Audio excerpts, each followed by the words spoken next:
तो चलिए students, session को स्टार्ट करते हैं और चीज़ों को समझने का प्रयास करते हैं। आई होप कि आप अच्छे होंगे और मन लगा के तो पढ़ाई कर ही रहे होंगे। ये आशा ही नहीं बल्कि उम्मीद है कि आपकी प्रिपरेशन एकदम बहुत अच्छी चल रही होगी, परंतु थोड़ी घबराहट और थोड़े सा स्ट्रेस आप फील ज़रूर कर रहे होंगे। ये होता है स्टूडेंट्स, इसको ज़्यादा हावी ना होने दें। मल्टीपल टाइम अपने माइंड को एग्ज़ाम में ही रखें। जितना इसको फ्री छोड़ते हो माइंड को, इतना ही आपको इधर उधर की बातें सोच पाता है। तो समय न गवाते हुए आइए आज की क्लासेस को स्टार्ट करते हैं। और आज की क्लासेस में बेटा हम आपसे परिचर्चा करेंगे जो दृष्टि आईएएस का सी सेट का टेस्ट नंबर जो आपका 10 है उसके बारे में। और ये अंतिम टेस्ट है बेटा दृष्टि आईएएस की। आपकी जो टेस्ट सीरीज़ है ये आपकी इस टेस्ट के बाद कंप्लीट हो जाएगी। इस टेस्ट को हम 2 पार्ट्स में कवर करने का प्रयास करेंगे। आज की क्लासेस में इसका पार्ट नंबर 1 है और एक कल आपको पार्ट इसका प्रोवाइड करवा दिया जाएगा, ठीक है। क्योंकि सी सेट होता है बेटा, थोड़े क्वेश्चन मैथ के होते हैं, रीजनिंग के होते हैं, कॉम्प्रिहेंशन के होते हैं, तो इसमें जीएस की अपेक्षा टाइम थोड़ा ज़्यादा लग जाता है। तो ये एक क्लास में हम नहीं कर सकते क्योंकि ये 5 घंटे से ज़्यादा क्लास हो जाएगी अगर हम करेंगे तो ये थोड़ा सा अननेसेसरी हो जाएगा, आपके लिए बोरिंग हो जाएगा। तो इसलिए हम इसको 2 पार्ट्स में कवर करने का प्रयास करेंगे। तो चलिए समय न गवाते हुए, अगर आपने चैनल को सब्सक्राइब नहीं किया है कर लीजिएगा, वीडियो को लाइक कर दें, दोस्तों के साथ में शेयर कर दें जितना हो सके, ठीक है।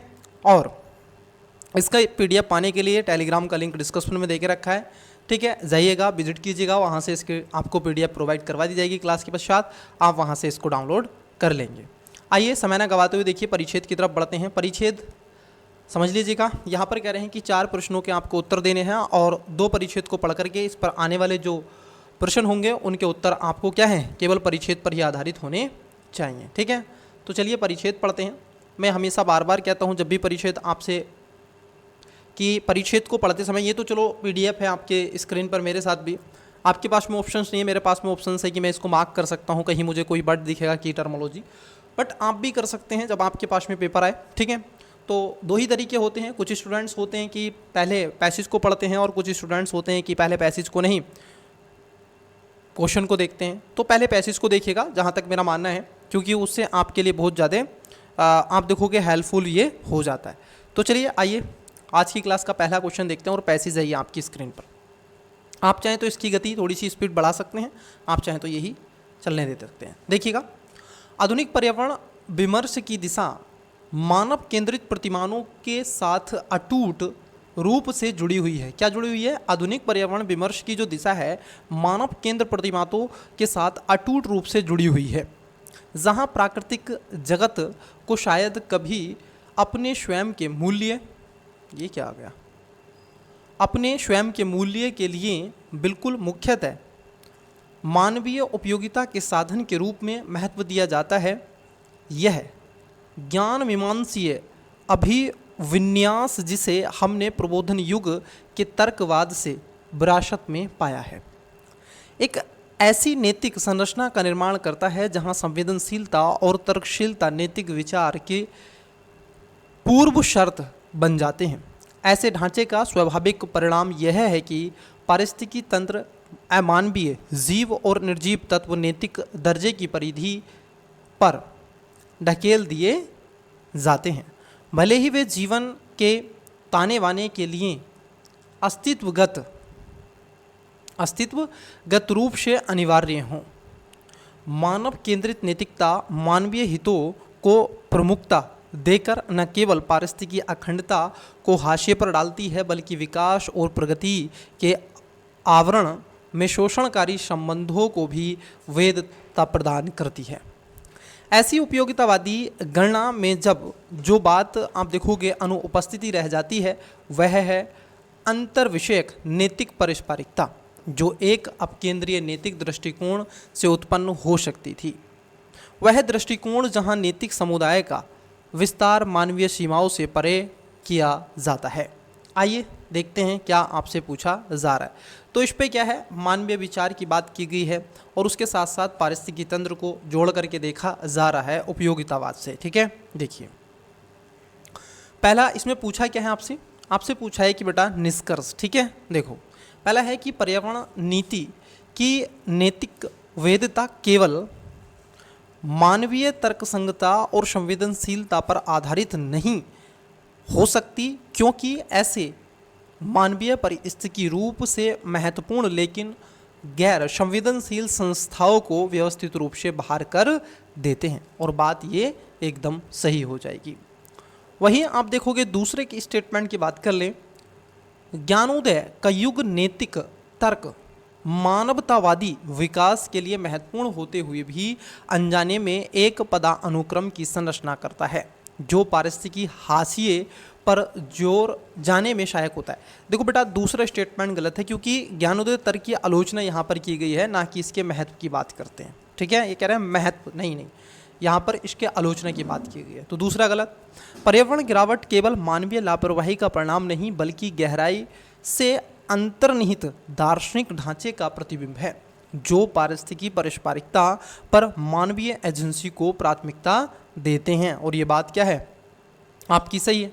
तो यहाँ पर आपको देखने के लिए क्या मिलेगा, जो दूसरा स्टेटमेंट है उसको कट करो। पहले देखो, जहाँ 2 नंबर है उसको कट करो, आंसर ऑटोमेटिकली आपको मिल जाएगा।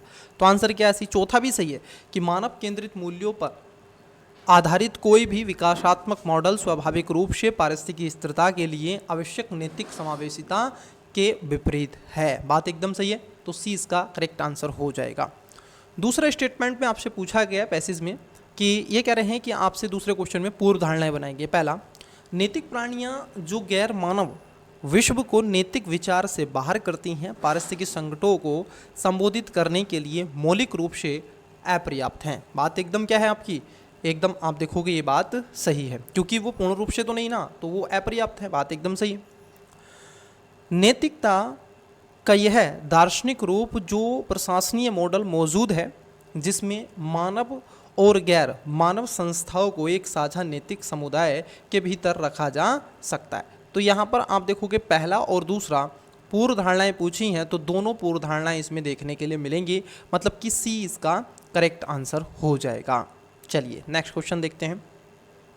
परिच्छेद नंबर 2 है आपका, ये कह रहे हैं स्वायत्त संज्ञानात्मक उपकरण के रूप में कृत्रिम बुद्धिमत्ता मतलब कि आर्टिफिशियल इंटेलिजेंस का उदय केवल तकनीकी संयोजन का ही नहीं बल्कि विशेष रूप से नैतिक एजेंसियों के प्रत्यायोजन के संबंध में गहन नैतिक जांच की मांग करता है। नैतिक तर्क को केवल एल्गोरिदम प्रसंस्करण तक सीमित नहीं करना एक ऑन्टोलॉजिकल विच्छेद मतलब कि अस्तित्वगत भंग की ओर इशारा कर देता है। यह नैतिक विचार विमर्श के केंद्र से मानवीय विषय को विस्थापित कर देता है। जहाँ तक एआई प्रणालियाँ का सवाल है, ये भविष्य कथनात्मक मॉडलिंग और संभाव्यता आधारित तर्कों के आधार पर निर्णय लेने की प्रक्रिया को संचालित करती हैं। बिल्कुल ये बात सही है क्योंकि ये निर्णय किस पर लेती हैं, डाटा पर, ऐसे मॉडलिंग पर। ठीक है, ये बात तो सही है, तर्कों पर आधारित निर्णय लेने की संचालित करते हैं। ऐसा करते हुए वे गणितीय तटस्थता की आड़ में पहले से मौजूद पूर्वाग्रहों को पुष्ट करने की जोखिम भी उठाती हैं। बिल्कुल, जब आर्टिफिशियल इंटेलिजेंस आपने डेवलप किया तो उसमें एक एथिकल फैक्टर भी है, ना कि एल्गोरिथम। जो आपने डाटा उसको दिया है, गलत दिया है तो गलत ही वो देगी, सही दिया है तो सही वो देगी, तो उसका एथिकल जो पर्सपेक्टिव है उस पर ये है। परिणाम स्वरूप एक तर्क संगत चयन का निष्पक्ष निर्णय नहीं बल्कि सामाजिक ऐतिहासिक पक्षपातों का एक यंत्रीकृत विस्तार उभरता है जो चिंताशील नैतिक निर्णय से मुक्त होता है। इसके अलावा मशीन लर्निंग संरचनाओं की ज्ञान मीमांसीय अपारदर्शी, जिसको हम बोलते हैं एप्सिटेमिक्स ऑप्टिसिटी जवाबदेही को अस्पष्ट कर देती है, जिससे उन मानकीय ढांचे को अस्थिर कर देती है जो पहचाने जा सकने वाले नैतिक कार्यकर्ताओं पर निर्भर करते हैं। इस प्रकार यद्यपि मानवीय विवेक के स्थान पर एल्गोरिदमिक नियतिवाद का नैतिक प्रतिस्थापन दक्षता बढ़ सकता है, यह नैतिक उत्तरदायित्व की संरचना को ही संकट में डाल देता है। तो क्या है, ये इसको संकट में डाल रहा है। आइए जरा देखते हैं क्या पूछा आपसे। देखो, पहले में ये कह रहे हैं निष्कर्ष आपसे पूछा गया। पहला, नैतिक निर्णयों को एआई को सौंपने से नैतिक जवाबदेहिता एक विकसित और अपारदर्शी प्रक्रिया में बदलने का जोखिम होता है। ये बात कही है इसमें, जिससे आदर्श आत्मक नीति शास्त्र का मूल आधार कमजोर पड़ जाता है। क्या ये बात सही है? जी हाँ, इसमें खास तौर पर इस बात को ही कहा गया है कि देखो जो एल्गोरिदम एआई है उसके इथिकल पर इन्होंने क्वेश्चन उठाया है। आपने जिसको वो डाटा दिया है वो डाटा सही है कि गलत है। अब देखो वो काम किस पर करेगा? पूर्वाग्रह पर, जो डाटा है उस पर, है ना? तो बात सही है। नैतिक क्षेत्रों में एआई का उपयोग एक परिष्कृत डेटा आधारित तटस्थता प्रदान करता है जो मानवीय निर्णय में निहित संज्ञानात्मक पूर्वाग्रहों को समाप्त करने में सहायक हो सकता है। बेटा यहाँ पर मुझे बताओ, जो दूसरा स्टेटमेंट है ये कह रहे हैं कि किसको? पूर्वाग्रहों को समाप्त करने में सहायक हो सकता है। हो तो सकता है, लेकिन जब हम पैचेस की बात करते हैं तो ऐसा नहीं है, क्योंकि ये पूर्वाग्रहों से ही ग्रसित हो जाता है। ठीक है, ऐसा नहीं है। पूर्वाग्रह जो इसके अंदर डाटा है वही देगा। ये मानव की तरह नहीं सोच सकता है कि नहीं? तो ये यहाँ पर दूसरा स्टेटमेंट गलत है। नैतिक संदर्भों में मानवीय कर्तव्य को एआई द्वारा विस्थापित करने से एक नैतिक शून्यता उत्पन्न होती है जहाँ जिम्मेदारी खंडित हो जाती है और निर्णय तंत्रिक बन जाते हैं। ये बात इसमें सही कही है कि नैतिक शून्यता विस्थापित मानव एजेंसी और मशीनीकृत के तर्क के विचार में इसको केंद्रित के रूप में भी रखा गया है। तो ये बात सही है। वहीं अगर चौथा स्टेटमेंट देखें, ये कह रहे हैं जब नैतिक निर्णय निर्माण को एल्गोरिदमिक बना दिया जाता है तो यह विचारशील चेतना की बजाय सांख्यिकी पैटर्न पहचान का एक कार्य बनकर रह जाता है। बात एकदम सही है। तो यहाँ पर जो दूसरा स्टेटमेंट है वो आपका गलत हो जाएगा बेटा।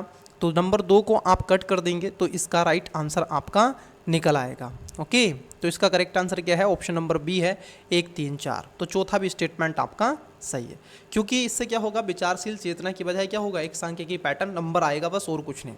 चलिए नेक्स्ट, पूर्व धारणाएं पूछिए क्वेश्चन नंबर 4 में।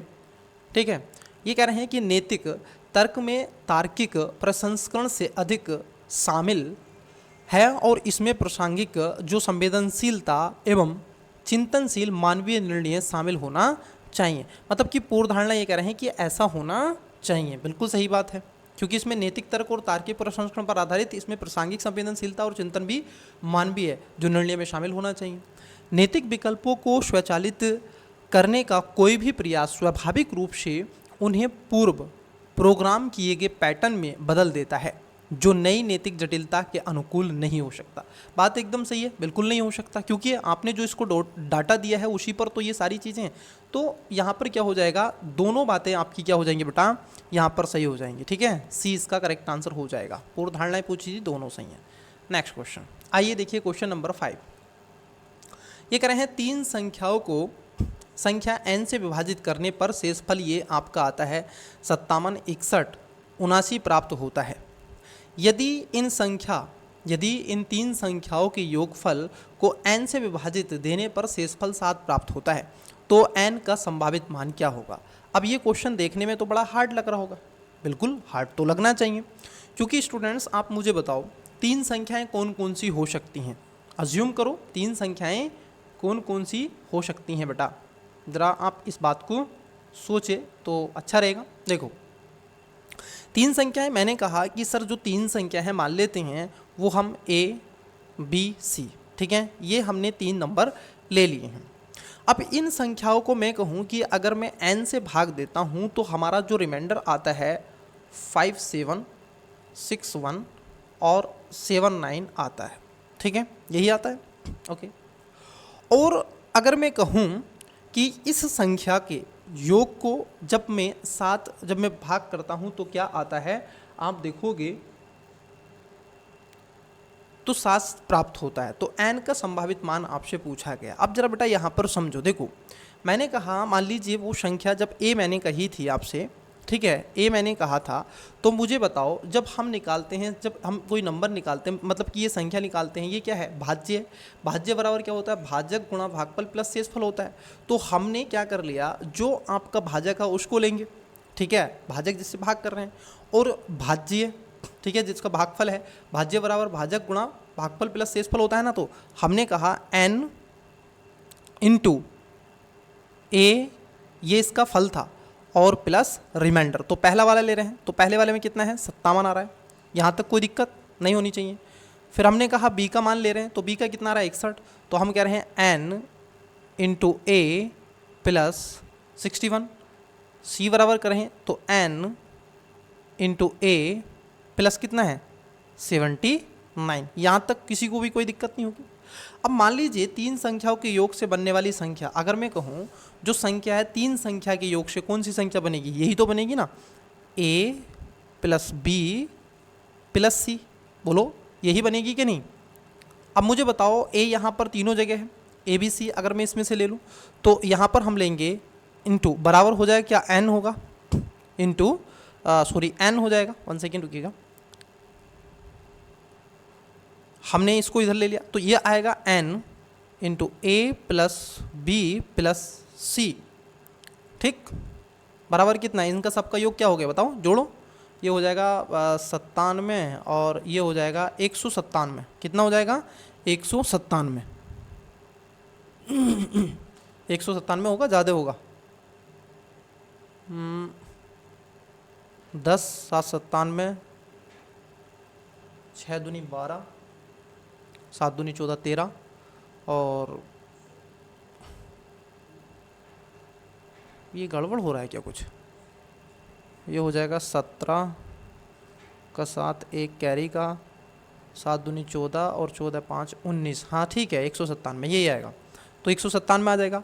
अब मुझे बताओ बेटा कि s बराबर अगर हम देखें तो n हमने निकाला है, तो a plus B plus C plus कितना है 197, किसका मान हमने निकाला था, हमने निकाला था n का। तो मुझे बताओ अगर जब हम n का मान निकालेंगे तो क्या आएगा इंटू k, अब k एक नंबर हमने मान लिया है ताकि इसको हम कर सकें, तो k प्लस, इसको थोड़ा सा ऊपर कर लेते हैं ताकि और कर सकें, तो ये आ जाएगा k प्लस कितना 197। अब ये इजी हो गया बेटा, क्योंकि अब साथ ही आप देखोगे तीनों संख्याओं के योग को आप n से भाग करोगे तो 7 शेषफल 7 होगा। मान लो कि जब आप इससे भाग कर रहे थे तो मुझे बताओ कि n इंटू पी मान लेते हैं, वो जो था p था, प्लस कितना शेषफल ही आएगा, कहते हैं ना भाजक भाज्य बराबर भाजक गुणा भागफल प्लस शेषफल होता है। अब ये हमने निकाला जो 7 से कह रहा है ना ऊपर की 7 प्राप्त होता है शेषफल, ठीक है 7 प्राप्त हो रहा है। देखो चूंकि एस संख्या के योग की जो संख्या की अगर हम बात कर ले तो कितना आएगा n इंटू के प्लस कितना 197, ठीक है। अब इसके बराबर कर लेंगे, इजी हो जाएगा, तो ये हो जाएगा यहाँ पे n इंटू पी फिर plus 7 n into P minus के बराबर 190, क्योंकि 7 इधर हमने ले लिया। अब ये इजी हो जाएगा, तो n के जो खंड आएंगे बेटा वो 190 आ जाएंगे, ठीक है। अब 190 आप देखोगे जब इसको भाग दोगे आप, ठीक है 190 जब आप देखोगे n को 190 का खंड गुणनखंड में इसके होने चाहिए, तो n को जब आप 79 से क्या होना चाहिए, बड़ा होना चाहिए। n जो होना चाहिए बेटा क्या होना चाहिए, n हमेशा 79 से बड़ा होना चाहिए, क्योंकि एक रिमाइंडर 79 बच रहा है तो 79 तो बड़ी होनी चाहिए। तो n ध्यान रखना n क्या होना चाहिए आपका 79 से बड़ा होना चाहिए। यहाँ तक चीज़ें क्लियर हो गई। अब देखो जब इसका, क्योंकि 190 के गुणनखंड ही तो होंगे उसमें, है ना, तो जब हम इसको करेंगे और यदि हम देखें तो क्या हो सकता है 179 से बड़ा, 179 से बड़ा ऐसा आपका 95 हो सकता है, 190 हो सकता है, ठीक है, ये हो सकते हैं। मान लो कि 100 आप 90 ले सकते हैं, आप 95 ले सकते हैं, जो भी, ये बड़ी तो संख्या है कि नहीं।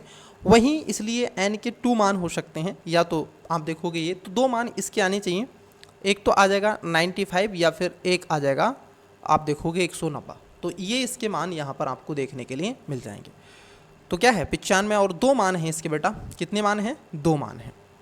चलिए आपको ये थोड़ा सा लेंथी मुझे लग रहा होगा, आपको लगा है, बट आपको करना चाहिए। आइए क्वेश्चन पर पुनः वापस चलते हैं और देखते हैं क्या इसमें 2 मान इसके दे के रखे हैं। जी हाँ, इसके 2 मान दे के रखें। तो ये बेटा लेंदी क्वेश्चन है, ये इजी क्वेश्चन आप कहोगे कि नहीं है, ठीक है, क्योंकि यहाँ पर इन्होंने बाद में योग भी पूछा है और जो रिमाइंडर दिया है वो एक बड़ी संख्या दी है, तो इसका राइट आंसर हो जाएगा ऑप्शन नंबर ए, मतलब कि 2 इसके संभावित मान हैं। चलिए नेक्स्ट क्वेश्चन देखिए। हाँ, ये ट्रिकिंग क्वेश्चन है, बहुत ही अच्छा क्वेश्चन है। बताइए, मान लीजिए ए बी सी और डी भिन्न गैर ऋणात्मक शून्येतर पूर्णांक हैं, जहाँ ए बी विषम संख्याएं हैं और सी डी सम संख्याएं। देखो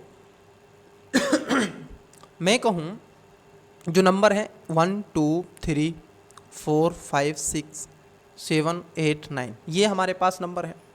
ये कह रहे हैं आपसे कि ए और बी जो हैं आपकी क्या है, विषम संख्या है। 1 हो सकती है, 3 हो सकती है, 5 हो सकती है, 7 हो सकती है, 9 हो सकती है। ये विषम कह रहे हैं, अभाज्य नहीं कह रहे हैं, ठीक है। फिर कह रहे हैं कि सी और डी क्या है, सम है। 2 होगा, 4 होगा, 6 होगा, 8 होगा, ठीक है। यही वो नंबर है, और तो नहीं है ना, यही वो नंबर है। अब जरा देखो, समझने का प्रयास करना।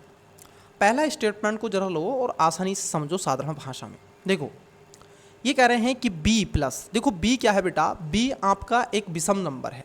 मैंने कहा मान लो 1 ही लिया, ठीक है, b का मान मैंने 1 ले लिया, और d आपका सम है, तो मैंने कहा चलो यहाँ से 2 ले लेते हैं, ठीक। उसके बाद b का मान फिर मैंने मान लीजिए 1 लिया और इसका स्क्वायर करा, इंटू d का मान मैंने फिर से क्या लिया, 2 लिया, ठीक है, यही करा। ये कितना हो गया, 3, और इसका 1 का स्क्वायर हो, कुछ भी वर्ग हो, घन हो, जो भी होगा 1 ही आएगा। और इसको क्या कर रहे हैं, गुणा कर रहे हैं, तो ये आ जाएगा 2, है ना। ये भी ब्रैकेट में है और ये भी ब्रैकेट में ही, 2 ही आएगा। तो बेटा यहाँ पर कह रहे हैं कि हमेशा सम होगा। जी हाँ, ये हमेशा सम होगा। तो देखो आप 2 का करोगे तो 6 आएगा। कोई भी नंबर आप चाहें तो ले लो, आप कॉपी में रख के देखो इसको, कोई भी नंबर, तो आपका यही आएगा, मतलब कि समी संख्या बनेगी। जब भी ध्यान रखना, मैं आपको बता दूँ, मैंने पहले भी बताया, विषम इंटू अगर सम होता है तो रिजल्ट आपका सम ही आता है, और यदि सम इंटू सम होता है बेटा, फिर भी आपका रिजल्ट क्या होगा, सम ही आता है, ठीक है। यदि मान लो कि विषम इंटू विषम होता है तो रिजल्ट विषम आता है। जैसे देखो कैसे, मैं कहूँ मान लो एक संख्या 1 है और एक आपने 3 लिया तो 3 आएगा। मैंने कहा एक संख्या 3 है, आपने 5 लिया तो 15 आएगा। तो ये यहाँ पर आपको सेटिस्फाई कर रहा है, तो पहला स्टेटमेंट आपका सही है, ठीक है। पहला स्टेटमेंट क्या है आपका, सही हो जाएगा। चलिए अब दूसरे स्टेटमेंट को देखते हैं। दूसरा स्टेटमेंट देखिए क्या कह रहा है।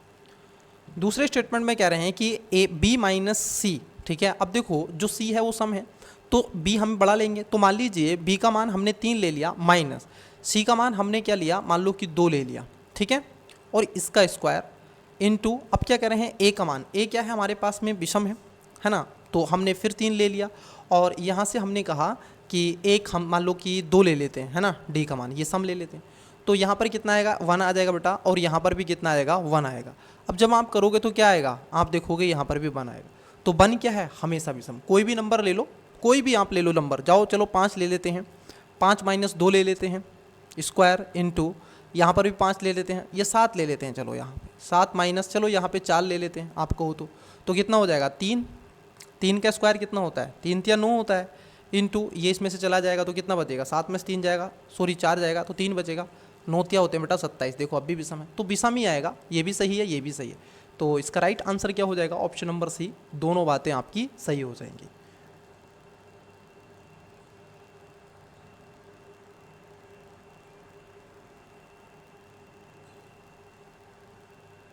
दोनों बातें आपकी क्या हो जाएंगी, एकदम सही हो जाएंगी।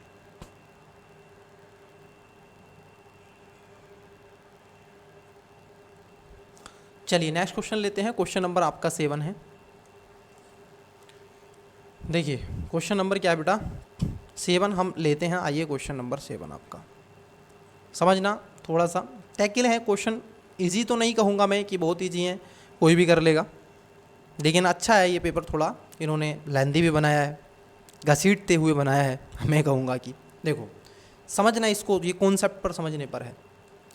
यदि x एक अभाज्य संख्या है, देखो x क्या है, एक अभाज्य संख्या। अभाज्य संख्या क्या होती है, x क्या है, एक अभाज्य संख्या, 1 होगी, 2 होगी, 3 होगी, 5 होगी, 7 होगी, 11 डैट डैट डैट डैश, ठीक है। ये सब क्या है, अभाज्य संख्या है, ओके। अब ये कह रहे हैं कि b प्लस एक्स के सम में से कि संभावित मान ज्ञात करो। देखो बेटा मुझे एक बात बताओ, अगर मैं कहूँ b का मान, अगर मैं कहूँ आपसे कि b का मान क्या होगा, मैं मान लो b का मान ले रहा हूँ आपसे, x का मान मान लीजिए मैंने 1 ले लिया, और b का मान मैंने कुछ भी कहा 2 ले लिया, है कि नहीं। तो यहाँ पर 2 की 2 से गुणा कर रहे हैं, प्लस 1 हो रहा है, तो 2 दूनी क्या होगा, 4 होगा, प्लस 1 होगा, मतलब कि 5 हो जाएगा। कितना हो जाएगा, 5 हो जाएगा, सॉरी ये 5 हो जाएगा यहाँ पे, 2 दूनी 4, 4 + 1 तो कितना आएगा 5 आ जाएगा, है ना। तो ये कह रहे हैं कि में से क्या होगा इसका, तो एक तो ये है कि भाई मैंने कहा 2 और इसमें यहाँ पे हो गया 2 और 1 3, तो इनका जो में से होगा बेटा, देखो एक होता है ले से, एक होता है में से, तो में से क्या होगा एक, वह छोटी संख्या, वह बड़ी से बड़ी संख्या जो दी गई संख्याओं को विभाजित कर सके उसको में से बोलते हैं। ले से होता है वह दी गई संख्या, वह छोटी से छोटी संख्या जो दी गई संख्या से विभाजित हो सके। एक है विभाजित कर सके, एक है विभाजित हो सके। तो विभाजित कर सके मतलब कि में से, विभाजित हो सके मतलब कि ले से। तो यहाँ पर थोड़ा सा ध्यान में रखना है। तो देखो यहाँ पर क्या हो जाएगा, अगर हम करें तो 1 आ जाएगा, पहला तो 1 आ जाएगा। अब मान लो एक तो 1 आ गया, ठीक है, इसका में से एक तो 1 आ गया, ठीक है। आप कहोगे सर एक तो हैगा तो 1 लगा देते, लेकिन बेटा और सुनो, संभावित मान पूछा है यहाँ पे। और मुझे बताओ, मैंने कहा कि b का मान मान लो b है, b का मान b मान लेते हैं। और यहाँ पर मैं कहूँ कि b + x, मैं बच्चे कहूँ आपसे कि ये जो b + x, क्योंकि अब हमें तो इसका ही लेना पड़ेगा ना, एलसीएफ ही तो पूछा है, एचसीएफ वह संख्या होती है एचसीएफ जो दी गई संख्याओं को विभाजित कर सके। मुझे एक बात बताओ बेटा, यहाँ पर x दे के रखा है, यहाँ पर b दे के रखा है, तो मतलब मैं कहूँ इसका जो मान होना चाहिए वो x होना चाहिए, है कि नहीं। तो इसका मान x भी हो सकता है, तो a और x दोनों हो जाएगा, मतलब कि d इसका करेक्ट आंसर हो जाएगा, ठीक है। एक तो नंबर से भी आप कर सकते हैं और वैसे भी कर सकते हैं। आइए क्वेश्चन को समझते हैं, बड़ा ही अच्छा क्वेश्चन है। क्वेश्चन नंबर 8 आपकी स्क्रीन पर है, बताइए। देखिए दी गई संख्या बेटा 400 फैक्टोरियल और k 21 k से पूरी तरह विभाज्य है, तो k का अधिकतम मान क्या होगा। बहुत ही अच्छा क्वेश्चन है, ठीक है, लेंदी किस्म का क्वेश्चन है। आप हो सके तो बताइएगा, फिर मैं आपके साथ में इसकी चर्चा करूँगा। देखो ये उम्मीद तो मैं करके चलूँगा कि आपने इसका आंसर ज़रूर देने होंगे। देखो बेटा होता क्या है, ये इजी वे में समझा रहा हूँ, बिल्कुल टेंशन लेने की ज़रूरत नहीं है, डरो मत, आपका अगर मैथ भी नहीं है ये क्वेश्चन आप कर जाओगे। देखो कैसे, फैक्टोरियल का मतलब होता है बेटा गुणा, ये होगी संख्या, ये वास्तव में संख्या क्या है, ये 400 into 399 into 398 that that that dash into 2 into 1 ये संख्या है, ठीक है। ये गुणा में होता है बेटा फैक्टोरियल, ओके। अब ये कह रहे हैं 21, मुझे बताओ बेटा 21 के मान क्या होंगे, 21 के मान क्या होंगे, मैं आपसे ये पूछना चाहता हूँ। मुझे एक बात बताओ 21 के क्या गुणनखंड होंगे। आप कहोगे इसको 3 सत्ते 21 और 7 एकना 7, तो 21 के जो गुणनखंड है वो कितने हैं, एक तो 1 होगा, एक 3 होगा और एक 7 होगा और एक अपने आप में 21 हो गई, यही होंगे। लेकिन बेसिकली इसके कितने गुणनखंड, 2 ही होंगे, है ना। कितने होंगे, 2 ही होंगे, ठीक है, चलिए 2 ही होंगे। तो हमने क्या करना है बेटा, हमने बड़े इजी तरीके से इसको लिख देना है। देखो मुझे बताओ, अगर मैं कहूँ क्योंकि 21 के गुणनखंड हमारे पास में 2 ही हैं, एक है 3 और एक है 7, 7 से 21 और किसी में कोई 21 नहीं बनता है ना। तो सबसे पहले देखते हैं 7 से, क्योंकि अगर हम 3 से करेंगे तो बहुत बड़ा हो जाएगा, लेकिन हम सबसे पहले क्या करते हैं, इसके अधिकतम मान पूछा है ना के, ठीक है, के मान बता रहे हैं। तो देखो बेटा 400 फैक्टोरियल बटे कितना 7 प्लस 400 फैक्टोरियल बटे कितना 7 सत्ते 49, इसका हमें क्या कर देना है, वर्ग कर देना है, फिर प्लस 400 बटे कितना 7 सत्ते 49, अब इसका क्यू कर देना है, मतलब कि क्यूब कर देना है, तो कितना आएगा 243 आ जाएगा, सॉरी 343, 243 नहीं 343 ये आएगा। अब मुझे बताओ, आप कहोगे सर 400 प्लस, अब देखो अगर इसका 4 आप इस लाओगे 7 की पावर, अगर आप 4 लाओगे तो ये बड़ी संख्या हो जाएगी, है ना। तो बड़ी संख्या 400 से नहीं होनी चाहिए, हमारा जो हर है बेटा वो अंश से छोटा ही रहना चाहिए, तभी तो भाग करोगे, तो ये तो नहीं लोगे। तो आप विभाजित कर दो, ये कितनी बार जाएगा बताऊँ, 7 दूनी 14, 7 की 21, 7 चौक 28, 7 पंजे 35, ठीक है, 5 बार चला गया, कितने बार बचा 5, 7 सत्ते 49, तो कितना हो गया 7 सत्ते 49, 57 बार जाएगा, पहला 57 बार जाएगा, प्लस 49 से कितनी बार जाएगा, ये 4 दूनी 8, 4 ते 12, 4 चौक 16, 4 पंजे 20, 4 अट्ठे 32, लगभग 8 बार जाएगा, 4 अट्ठे 32, तो और ये एक बार जाएगा, तो कितना हो गया यहाँ पर 57, ये हो जाएगा 8 और 8 16 का 6 हासिल लगा, एक कैरी का, और ये हो जाएगा 5 5 6 66 हो जाएगा बेटा, कितना हो जाएगा 66 हो जाएगा, है ना। तो यहाँ पर कितना हो जाएगा, ये हो जाएगा 66, लेकिन हमारे पास अभी 3 के गुणनखंड के मान और होंगे, तो 7 के जो मान कितने आए हैं, वो आए हैं 7 के 66, ओके। 7 के कितने मान आए बेटा, आपके 66 मान आ गए हैं। अब अगर हम कहें आपसे क्या 3 के मान भी निकालेंगे, चेक कर लेंगे बेटा, क्या कर लेंगे, उसको चेक करते हैं, आइए उसको भी चेक कर लेते हैं। 3 के मान को भी चेक कर लेते भाई।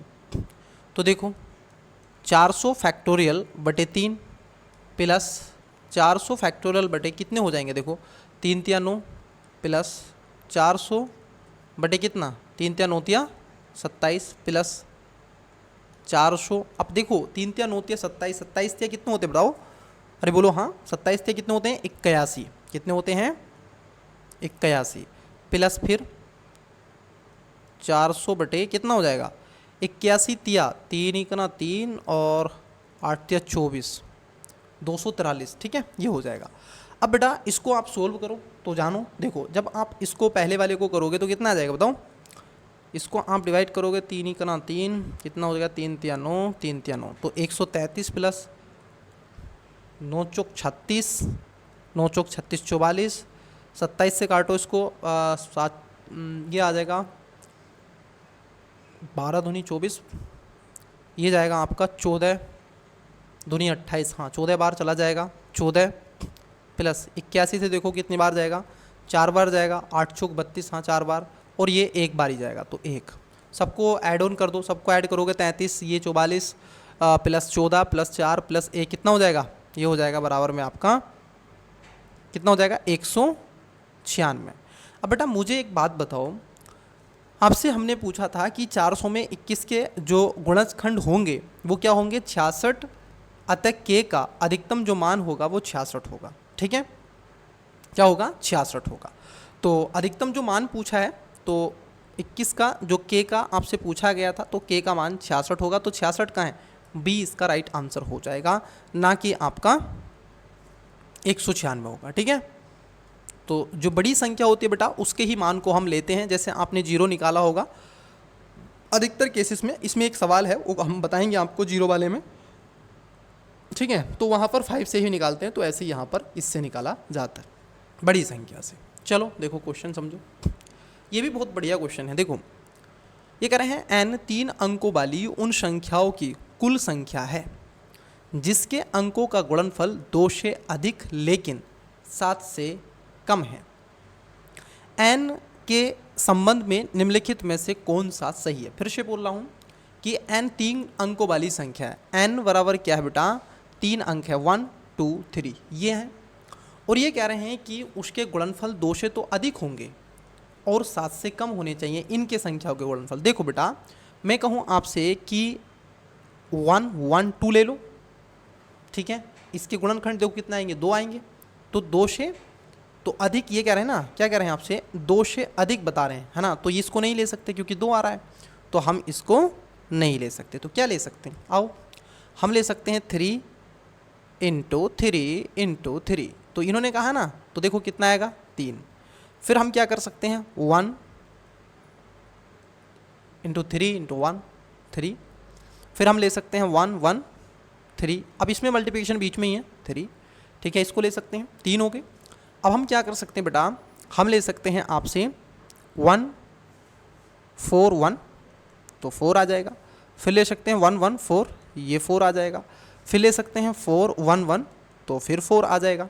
अब क्या ले सकते हैं हम 5 के भी ले सकते हैं, 5 1 1 5 आ जाएगा, ये सब मल्टीप्लिकेशन में इसके बीच में। फिर आएगा 1 5 1, फिर से 1 5 आ जाएगा, 1 1 5 ये आ जाएगा। ठीक है, आई होप कि आपको चीज़ें विजिबल हो रही हैं। फिर ले लेंगे हम 6 1 1, फिर आ जाएगा 1 6 1, फिर आ जाएगा 1 1 6, ठीक है, ये कह रहा है ना 7 से कम, अब तो नहीं ले सकते और ज़्यादा, लेकिन मैं कहूँ आपसे एक और नंबर ले सकते हैं 1 2 2 2, 2 दूनी 4 और 4 1 4, फिर ले सकते हैं हम 2 1 2 2 2 1, क्या और भी ले सकते हैं, क्या हम ये भी ले सकते हैं 1 2 3, बिल्कुल ले सकते हैं, 3 दूनी 6 होता है क्योंकि 7 से कम पूछा है तो 7 से कम ही है। फिर ले सकते हैं 1 3 2, फिर उसके बाद ले सकते हैं 3 1 2 3 2 1, और भी ले सकते हैं, अभी और भी ले सकते हैं बेटा, और भी ले सकते हैं। फिर ले लेंगे 2 1 3 और 2 3 1, ये हमारे पास मान है बेटा जो आपने देखे। तो मान कितने हैं देखो ज़रा इसको समझो, कितने मान हैं इनके, तो ये हो जाएंगे कितने, 1 2 3 4 5 6 7 8 9, 10, 11, 12, 13, 14, 15, 16, 17, 18, 19, 20, 20 और एक 21, तो कितना हो जाएगा बेटा? 20 से तो अधिक है, तो n का मान क्या है? n का मान क्या हो जाएगा? देखो n बराबर कितने हो रहे हैं? 21 हो रहे हैं बेटा, ठीक है, कितने हो रहे हैं? 21। तो ऐसे संभावित मान कितने हैं? 21 इसके। तो ये कह रहे हैं कि a, देखो ये ऑप्शन को चेक करो, ये कह रहे हैं n बड़ा है 21 से। नहीं बेटा, n 21 से बड़ा कदापि नहीं है, वो तो 21 है।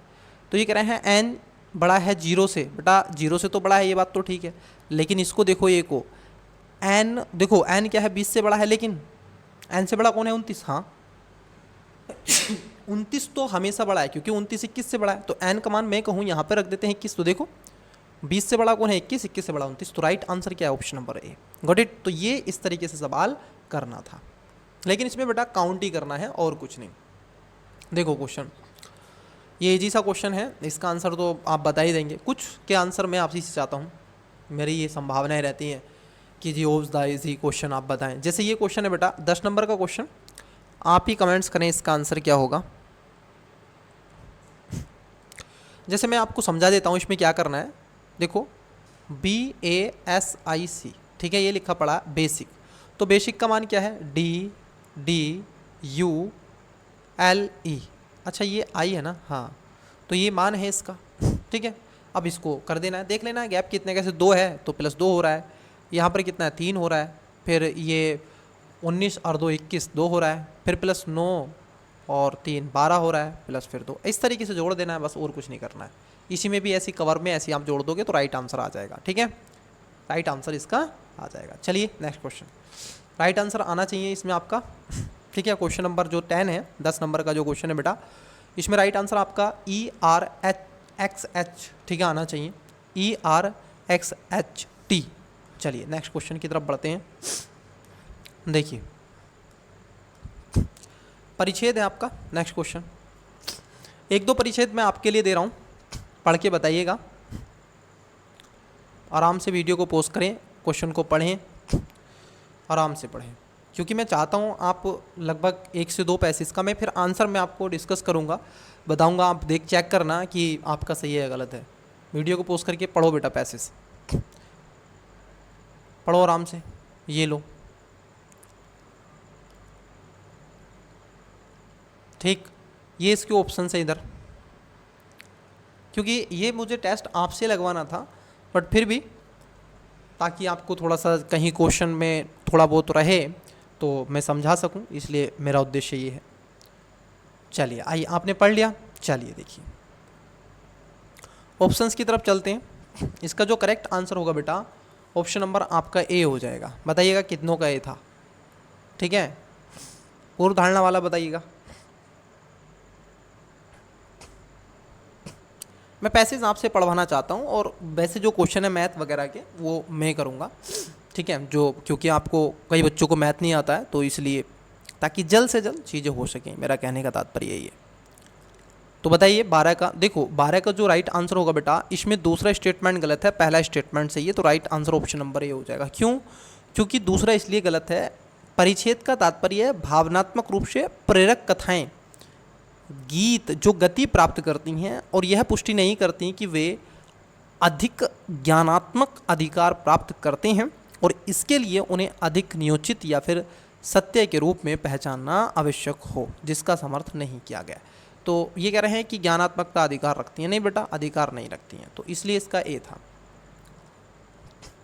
अच्छा ये 2 नंबर का पैसेज है, इसको चलो मैं ही पढ़ देता हूँ, नहीं तो कहोगे सर तो आप ही तो पढ़, फिर आप ही क्या, फिर हम ही पढ़ लेंगे, PDF दे दो ना। चलो एक ही करवा लिया, वही बहुत है, उससे आपको पता चल गया होगा कितने आपके सही हुए हैं। आओ देखो वैश्विक पूंजीवाद जबकि अंतर्राष्ट्रीय आत्मनिर्भरता के आदर्श पर आधारित है। किस पर है? वैश्विक पूंजीवाद क्या है?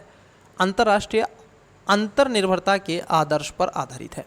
बाजार संचालित मीट्रिक के लिए मानक मूल्यों को कम करके विरोधाभासी रूप से नैतिक विसंगतियों को बढ़ाता है। मानव श्रम संस्कृतियों और यहाँ तक कि असहमति का वस्तुकरण एक नैतिक गणना में परिणित होता है, जहाँ लाभ न्याय पर प्राथमिकता लेता है तथा जहाँ नैतिक निर्णय आर्थिक व्यवहार्यता के अधीन होते हैं। जैसे जैसे व्यक्ति प्रभाव अभूतपूर्व गति से सीमाओं को पार करता है। उत्पादन और उपभोग के नैतिक परिणाम स्थानिक एवं संगठनात्मक रूप से दूर हो जाते हैं। यह अवस्था जिम्मेदारी से व्यवस्थित रूप से बचने में सक्षम बनाती है। निगम न केवल विनियमन बल्कि नैतिक बोझ भी आउटसोर्स करते हैं। इसका परिणाम नैतिक ढांचों का क्षय नहीं बल्कि गुणन है, जिसमें से कोई भी लेन देन संबंधी तर्क द्वारा तेजी से शासित विश्व में पार संदर्भीय वेदता का दावा नहीं कर सकता। ऐसे में परिवेश में नैतिक आम सहमति खंडित हो जाती है, जिसका कारण है सांस्कृतिक बहुलवाद नहीं बल्कि मानवीय अनुभव के सभी क्षेत्र पर आर्थिक तर्कसंगतता का प्रभुत्व अधिरोपण होता है। 80% आपके सिर के ऊपर को उतर गया है पैसे से, क्योंकि ये पैसे इस तरीके से नैतिकता के ऊपर रख दिए हैं, है ना। तो ये समझ में नहीं आता है, सच बोल रहा हूँ मैं आपको। बताइए कितने बच्चों को समझ में आया है? नहीं आया होगा आधों को। आओ देखो क्वेश्चन समझ में आएगा। कैसे आएगा? क्योंकि आपको ओवरऑल पता है कि नैतिकता पर बात हो रही है, इसका बेस केंद्र यही है। आओ देखो वैश्विक पूंजीवाद वगैरह और नैतिकता। वैश्विक पूंजीवाद से तेजी से विस्तार मूल्यों और नैतिक जिम्मेदारी को वस्तु बनाकर सार्वभौमिक रूप से स्वीकार नैतिक ढांचे की संभावना को विघटित करता है। क्या ये बात सही है? क्वेश्चन नंबर 13 का बताओ, क्या पहला स्टेटमेंट सही है? तो आप कहोगे हाँ पहला स्टेटमेंट सही है। दूसरा है कि नैतिक पूंजीवाद व्यवस्था उत्पादन श्रृंखलाओं को विस्तृत करके नैतिक जवाबदेहिता को मजबूत करती है, जिससे विकेंद्रीकरण नैतिक एजेंसियां सुनिश्चित होती है। कह रहा है मजबूत करती है जवाबदेहिता को। नहीं बेटा, ये जवाबदेहिता ही नहीं रखती। अगर जवाबदेहिता है तो क्योंकि इसमें सुझाव ही नहीं देता, जवाबदेही इससे जवाबदेही बढ़ती है और वास्तव में इसके विपरीत तर्क देता है ये कि नैतिक चोरी को सक्षम बनाता है। और ये कह रहे हैं जवाबदेहिता नहीं बेटा, नैतिक जवाबदेहिता नहीं, ये तो चोरी करता है यहाँ पे। तो सेकंड स्टेटमेंट गलत है। देखो जब सेकंड गलत है तो आप आंसर की तरफ बढ़ सकते हैं। क्या हो गया आंसर? ऑप्शन बी, पहला तीसरा चौथा।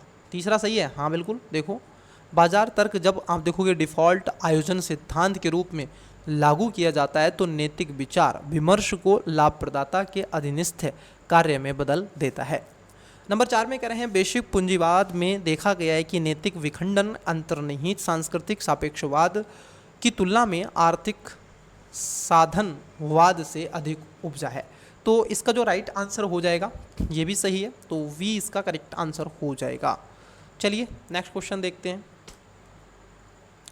पूर्व धारणाएं बनाई गई हैं। पहला, नैतिक सुसंगतता वैश्विक व्यवस्था में जीवित रहने की संभावना नहीं, जहां निर्णय निर्माण बड़े पैमाने पर लाभ संचालित अनिवार्यता द्वारा शासित होते हैं। क्या बात सही है बेटा? तो देखो ये बात एकदम सही हो जाएगी। उत्पादन का विकेंद्रीकरण और वैश्विक स्तर पर पूंजी का प्रसार अधिक न्याय संगत एवं समता पूर्ण नैतिक सहमति को बढ़ावा देता है। नहीं बेटा, ये तो चोरी की बात करता है, कपट की बात करता है, तो इसको ध्यान में रखना है। तो यहाँ पर जो सेकंड स्टेटमेंट है वो गलत है, पहला स्टेटमेंट सही है। राइट आंसर ऑप्शन नंबर आपका क्या हो जाएगा? आप देखोगे ऑप्शन नंबर ए हो जाएगा। पूर्व धारणाएं आपसे पूछी गई थी। चलिए देखिए फिर से देखो, इस पर बहुत सारे क्वेश्चन हैं इस टेस्ट में कि भाग करने पर, ये करने पर, वो करने पर, है ना। तो देखो आओ जरा समझते हैं। किसी संख्या को 18 से भाग देने पर शेषफल 7 प्राप्त होता है। जब संख्या को 12 से भाग दिया जाता है तो शेषफल क्या आएगा? बताओ बेटा क्या शेषफल आएगा? कई बच्चे कहते हैं कि सर दी गई संख्या को भाग कर दो, बस वही आएगा जो आना चाहिए। कई बच्चे यही तो मैथ पढ़ के आते हैं कि अच्छा 18 से भाग करते हैं, अगर 18 को 12 से करोगे तो कितना आएगा बताओ? ये तो 4 आना चाहिए, सॉरी 6 आना चाहिए। 6 इसमें है नहीं बेटा, वो मेथड फेल गया आपका। आप कहोगे अच्छा शेषफल 7 आता है और संख्या को 12 से विभाजित करते हैं तो शेषफल क्या कीजिए। अब दो तरीके के स्टूडेंट्स होंगे, कहेंगे अच्छा 18 दूनी 36 कर लेते हैं। एक तो ये है 18 का ना 18 और 18 अगर हम देखें 18 + 7 अगर हम जोड़ दें तो कितना हो जाएगा? ये हो जाएगा आपका 2 इधर चला जाएगा 25, और 25 को 18 से भाग करेंगे तो कितना आएगा? 7 शेषफल आएगा, है ना। यही तो कहोगे। या फिर 18 दूनी 36 और 36 + 7 6 और ये हो जाएगा 7 दूनी 14, 43। 43 को अगर भाग करोगे 18 दूनी 36, तो जब भी क्या आएगा 7 शेष आएगा। कई बच्चे ऐसे करेंगे। फिर कहेंगे जब संख्या को 12 से विभाजित किया जाता है तो शेषफल क्या होगा। देखो बेटा, अगर आप 43 को मुझे बताओ 12 से विभाजित करते हो तो क्या आता है, 12 दूनी 24, 12 36, 12 दूनी 24, 12 36। मुझे बेटा बताओ 43 में से जब आप 36 घटाओगे तो कितना जाएगा, 6 ये इधर से जाएगा, 4 ओ बचेगा तो 7 बच जाएगा, है कि नहीं। अगर मैं कहूँ आपसे अगर वो संख्या 25 थी, ठीक है, अगर वो संख्या 25 थी और 25 को 12 से विभाजित करोगे तो कितना आएगा, 12 दूनी 24, 1 आएगा, है कि नहीं।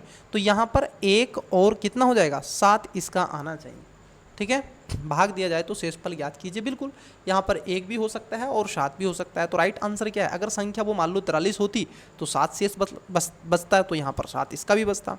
और यदि संख्या वो 25 होती तो 7 आप देखोगे शेषफल 1 बचता। तो राइट आंसर क्या हो जाएगा, डी इसका करेक्ट आंसर हो जाएगा। ओके, यहाँ तक चीज़ें क्लियर, इट्स गुड। चलिए नेक्स्ट मैथ के सवाल हैं। ये सवाल थोड़ा सा आपको लग सकता है, छू सकता है आपके, हिला सकता है आपकी मेमोरी को। बताओ बेटा इसका राइट आंसर क्या है, फिर मैं आपको बताऊंगा।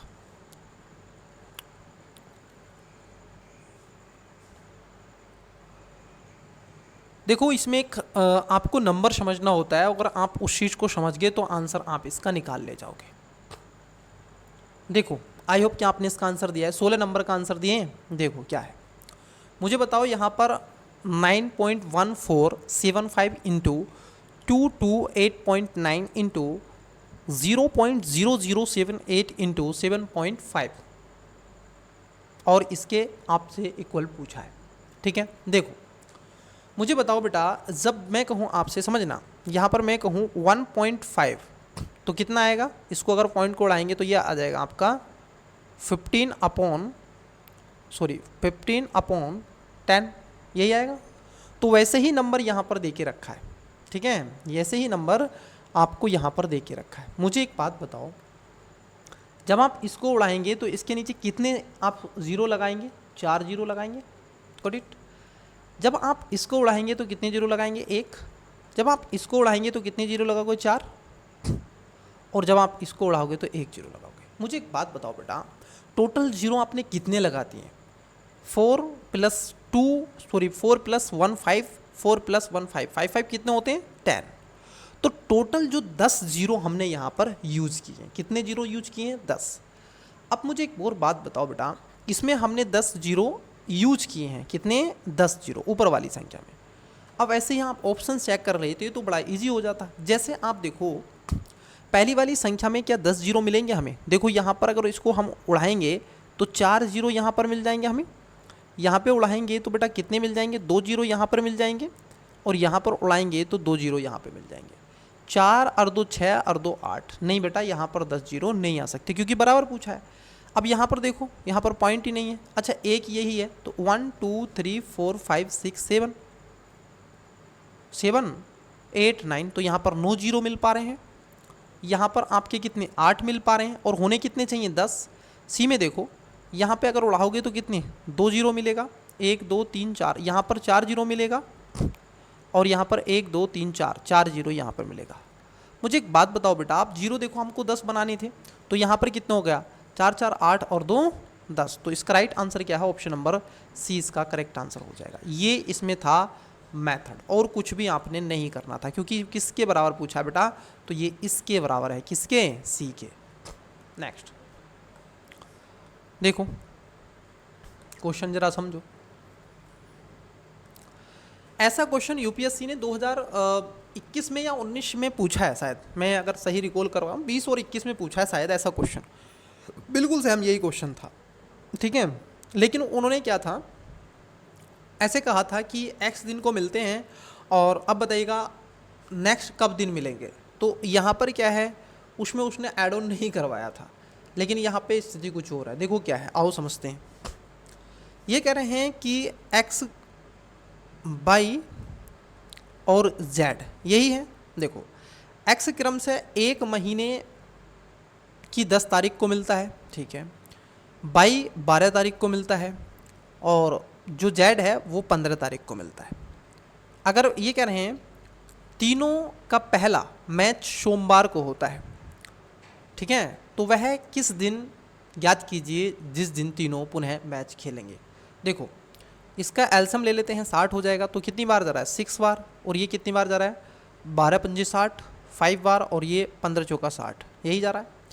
टोटल हमने जो दिन लिए हैं बेटा 60 लिए हैं, 60 को 7 से विभाजित कर दो, कुछ नहीं करो, 7 अट्ठे 56 होते हैं मेरे प्यारे बच्चे, कितने होते हैं 56, कितना बचेगा 4 शेष बचेगा।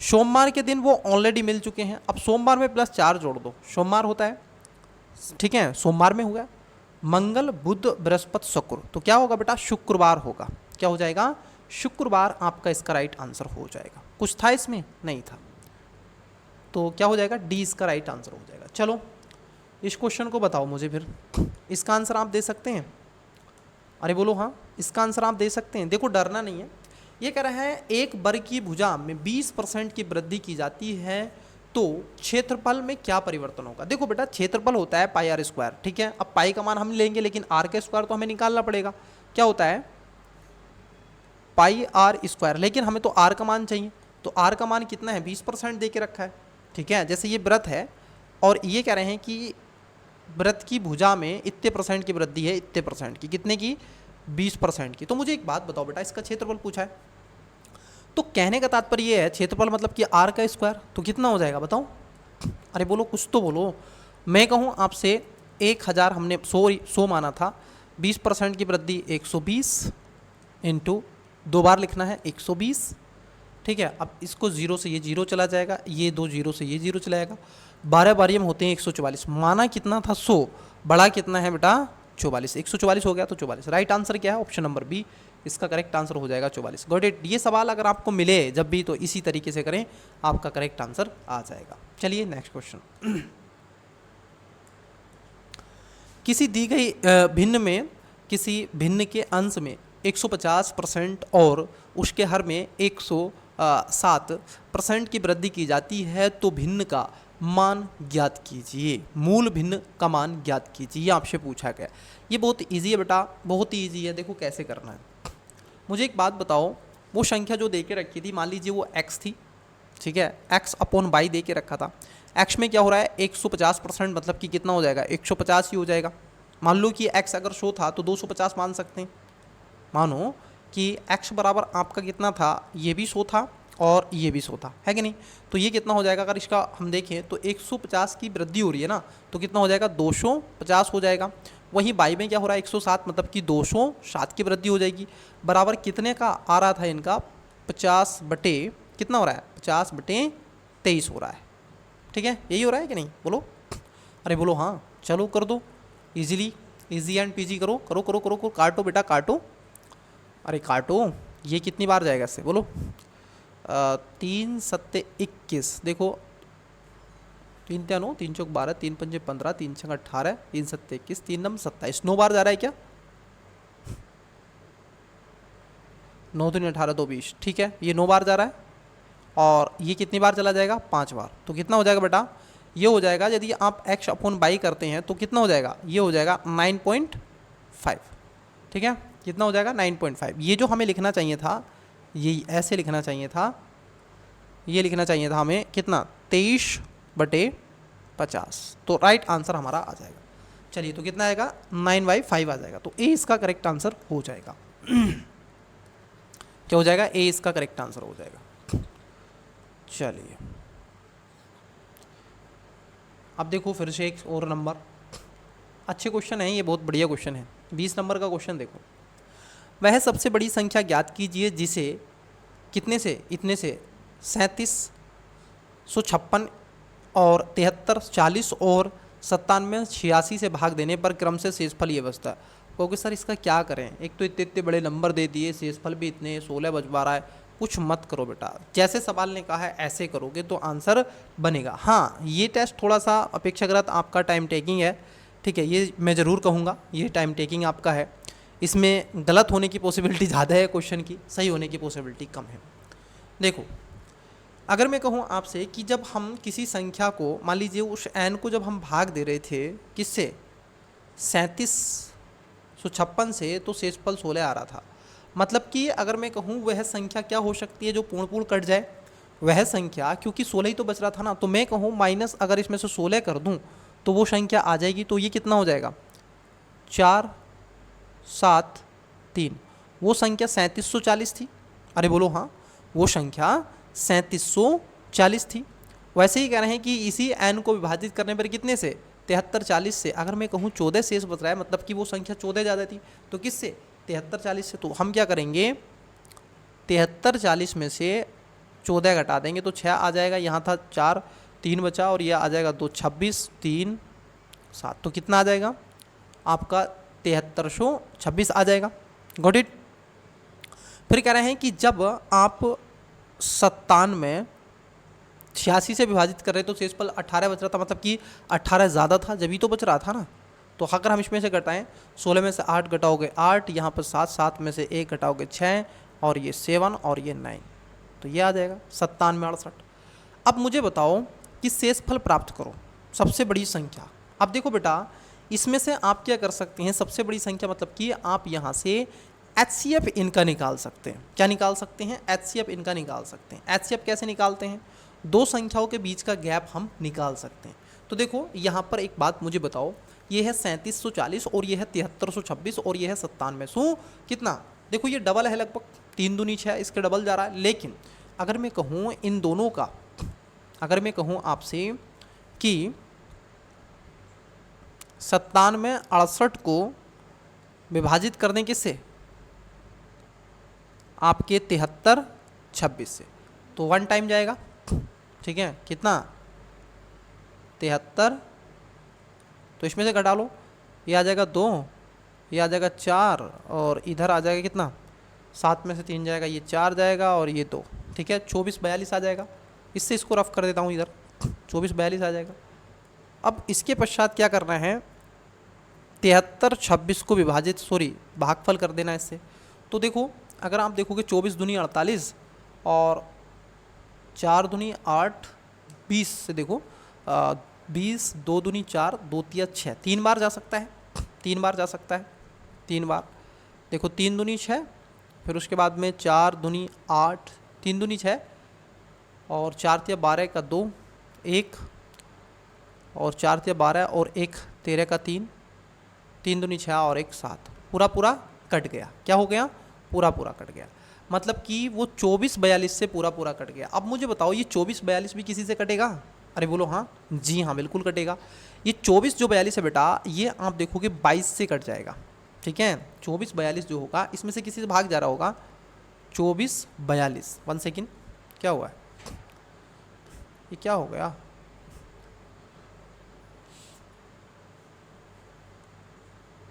आ क्यों नहीं रहा है, क्या हुआ, कहाँ चला गया सब, 1 सेकेंड, क्या होगा ये, कहाँ लैग कर रहा है, ओके ओके ओके, हो गया, इट्स ओके। 24 है क्या 22 से, बिल्कुल 22 ही का ना 22, कितना बचेगा 2, फिर 24 फिर 2, देखो भाग हो रहा है कि नहीं, 22 ही का ना 22, तो यहाँ पर 2 बचेगा, फिर 24, फिर 22 ही का ना 22, यहाँ पर 2 22, तो 22 से 22, तो इसका राइट आंसर डी हो जाएगा। चलिए 4 पैसेज हैं और ये पैसेज आपको दे के रखे हैं, पढ़ते हैं, आइए समझते हैं।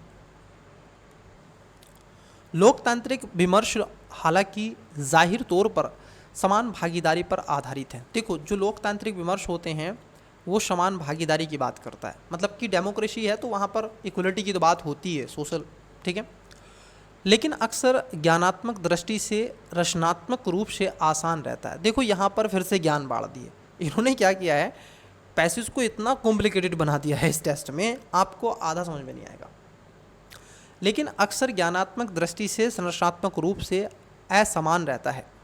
ज्ञानात्मक अन्याय तब उत्पन्न होती है जब कुछ व्यक्तियों या समूहों को ज्ञानियों के रूप में व्यवस्थित रूप से कम आंका जाता है। तर्क की कमी के कारण नहीं, बल्कि सामाजिक राजनीतिक ताने बाने और अंतर्निहित पूर्वाग्रही निर्माणों के कारण है। वंचित आवाज़ों को न केवल अनसुना किया जाता है, उन्हें, बल्कि उन्हें क्या हो रहा है उनके साथ में, कौन सुनता है, वंचित की नहीं सुनता है, बल्कि उन्हें पहले से ही दबाना अमानवीय या फिर ज्ञानात्मक रूप से हीन बना दिया जाता है। लोकतांत्रिक संस्थाओं में जो बहुसंख्यकवाद को आदर्श मानते हैं, यह अन्याय खुद को दोहराता है। प्रमुख ज्ञानात्मक मानदंडों को तटस्थ रूप में प्रस्तुत किया जाता है, जबकि असहमति या अधनिष्ठ कथाओं को रोगात्मक माना जाता है।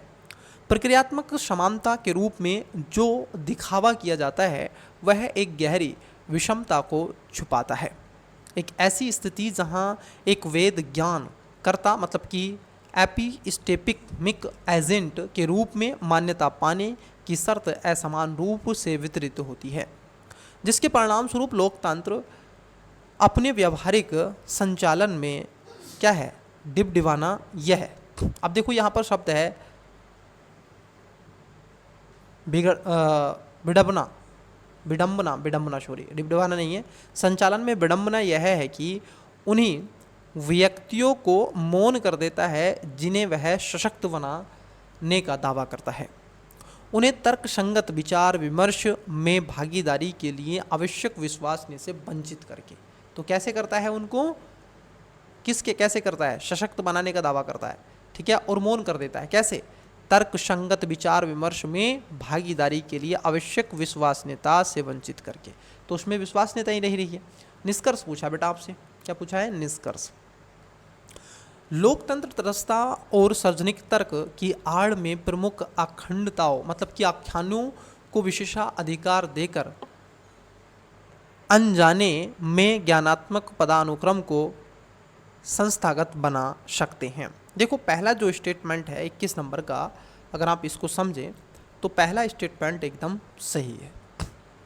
दूसरा है लोकतांत्रिक प्रक्रियाओं के भीतर वंचित समूह को औपचारिक रूप से शामिल करने में उनकी ज्ञानात्मक पूर्व धारणाएं या प्रवचन को प्रभावित करने की क्षमता सुनिश्चित नहीं होती। ये भी बात सही है, क्योंकि उनको तो वंचित है, उनकी जो आवाज़ें उनको दबा दिया जाता है। पैसेज हार्ड है बेटा, ये कोई कहेगा पैसेज पढ़ के चला जाऊंगा तो ये पैसेज बहुत हार्ड है, ठीक है। लोकतंत्र में अधीनस्थ या फिर गैर प्रमुख दृष्टिकोणों को प्रचलित बहुसंख्यक विचारधाराओं के प्रति संतुलन के रूप में नियमित रूप से उभर जाता है। देखो तीसरा जो स्टेटमेंट है ये गलत है, क्योंकि इसका यहाँ पर खंडन किया गया है, बहुसंख्यक विचारधाराओं के प्रति संतुलन के रूप में नियमित रूप से उभर, नहीं ये गलत है। चौथा है आपका कि लोकतांत्रिक प्रणालियों द्वारा ज्ञानात्मक अन्याय को पहचानने में विफलता उनके नैतिक और प्रक्रियात्मक रूप से समतावादी होने के दावे को कमज़ोर कर देती है। तो यहाँ पर आप देखोगे तीसरा जो स्टेटमेंट है वो बेटा गलत हो जाएगा, ठीक है। बाकी क्या 1 2 4 सही है, तो बी इसका राइट आंसर हो जाएगा। पूर्व धारणाएं पूछी हैं। लोकतंत्र सार्वभौमिक रूप से जानबूझकर बहुसंख्यक ज्ञान प्रणालियों के प्रभुत्व को बनाए रखने के लिए आवाज़ों को दबाते हैं। क्या ये बात सही है? नहीं, बिल्कुल नहीं, गलत है। जानबूझकर बहुसंख्यकों, ये सब वंचितों की आवाज़ों को, गलत, ऐसा नहीं होता है। विचार विमर्श में भागीदारी के लिए समान पहुंच स्वचालित रूप से सभी प्रतिभागियों के लिए ज्ञानात्मक समानता और बौद्धिक पूर्व धारणा सुनिश्चित करती है। नहीं, ऐसा नहीं है, सभी के लिए नहीं करती। तो पूर्व धारणाएं पूछिए आपसे बेटा, तो डी इसका राइट आंसर हो जाएगा। चलिए ये पैसेज आप पढ़िएगा। देखो कल क्या हुआ था ना, मैंने बड़े अच्छे से आपको वो क्लास रिकॉर्ड की थी और मैंने 2 घंटे तक वो क्लास की, मैंने पानी नहीं पिया और अभी भी नहीं पिया है। मैं डूब जाता हूँ एक्चुअली। क्या है,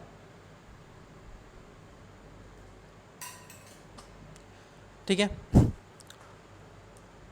1 सेकेंड, आप इसको पढ़िएगा आराम से पैसेज को, मैं पानी ले लेता हूँ।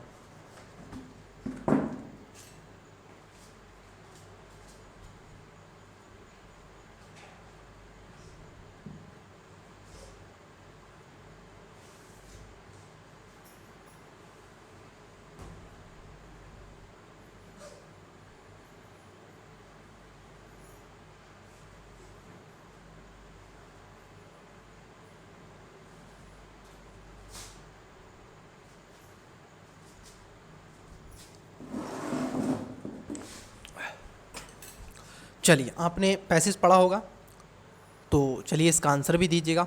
अभी और है पैसेज, पढ़ो, आप इसे करवाएंगे, चिंता ना करो।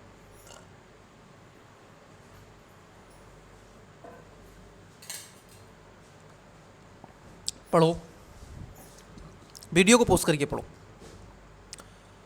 क्योंकि इतने पैसेज मैंने सोल्व करवा दिया। अब आपको हर उसमें देखो, मैं मोटा मोटा बता दूं, हर सीसैट के पेपर में लगभग 15 से 16 पैसेज आते हैं बेटा, और 10 टेस्ट, ये 10वां टेस्ट है। अब मान लो 15 भी हो गए तो 150 पैसेज मतलब मैंने आपको पढ़वा दिए हैं, और ये सब मैंने सोल्व किए हैं। तो आपकी कंडीशन मतलब मैंने 200 पैसेज आपके सामने आपको पढ़वा दिए टोटल, अगर मैं कहूँ तो समझाया भी है इनको लेकर के। तो बेटा अब आप उस स्थिति में आ गए हैं तो पढ़ो और बताओ आंसर। चलिए, किस किस का आया राइट आंसर बताओ। तो पहला इसमें सही है एकदम, दूसरा भी सही है,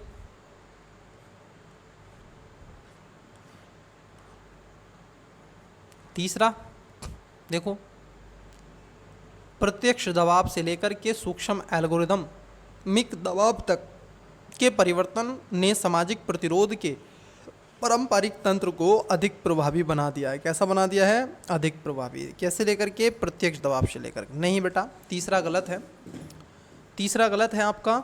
जब तीसरा गलत है तो आंसर बताओ क्या आ जाएगा? आंसर ए नहीं होगा, आंसर आपका सी नहीं होगा। चौथा क्या है आपका? एकदम सही नहीं है, चौथा भी आपका गलत है, क्योंकि समकालीन ये डिजिटल निगरानी लोगों को संरक्षित वातावरण के भीतर सूचित विकल्प चुनने की अनुमति देकर व्यक्तिगत स्वतंत्रता को बढ़ाती है, नहीं ये घटाती है। ध्यान रखना, डिजिटल में घट जाती है आपकी। तो ये भी गलत है, तीसरा भी गलत है, चौथा भी गलत, तो डी इसका राइट आंसर होगा। चलो पूर्वधारणा देखो, दो स्टेटमेंट है, बताओ पूर्वधारणा वाला। समकालीन समाजों में चयन की स्पष्ट स्वतंत्रता एक दिखावा है जो एल्गोरिदम नियंत्रण की गहरी संरचनाओं को छुपाती है। दूसरे में कह रहे हैं कि निगरानी पारिस्थितिकी तंत्र में प्राप्त सहमति किसी व्यक्ति की स्वतंत्र इच्छा और नैतिक स्वतंत्रता का प्रमाणित संकेत है। नहीं बेटा, दूसरा स्टेटमेंट आपका गलत है, पहला सही है, क्योंकि ये सहमति की प्रमाणिकता को सीधे चुनौती देता है। ठीक है, सहमति की प्रमाणिकता, ठीक है, तो ये सीधे चुनौती देता है। ये दूसरा गलत है, पहला सही है। तो इसका राइट आंसर क्या होना चाहिए? ए होना चाहिए। पूर्वधारणा पूछी थी। नेक्स्ट जरा समझते हैं, आओ देखो, बड़ा इजी सा क्वेश्चन नहीं है, अच्छा क्वेश्चन है। 25 नंबर ये कह रहे हैं आपसे 3 की पावर दे के रखिए 132, 4 की पावर 132 को 91 से विभाजित करने पर पूछा है कि शेषफल क्या होगा। बताओ फिर क्या होगा? 13 सत्ते 91, 3 और 7 14। हाँ सही है, बताओ किए? अरे बोलो हाँ किए। क्या? दो तरीके से किए होंगे। कुछ बच्चे ऐसे 4 से डिवाइड कर देते हैं इसको, पहले कहते हैं कि 4 या 12 और 4 या 12 पूरा पूरा कट गया, मतलब कि 3 की पावर 4, ऐसे ही कर रहे हो। फिर कह रहे हैं प्लस, ये भी 32 है तो 4 की पावर 4 बटे 91 बराबर करो कितना आएगा? 3 3 होते 27 थी 81, और ये कितना आएगा? 4 चौक 16 चौका 64 और 200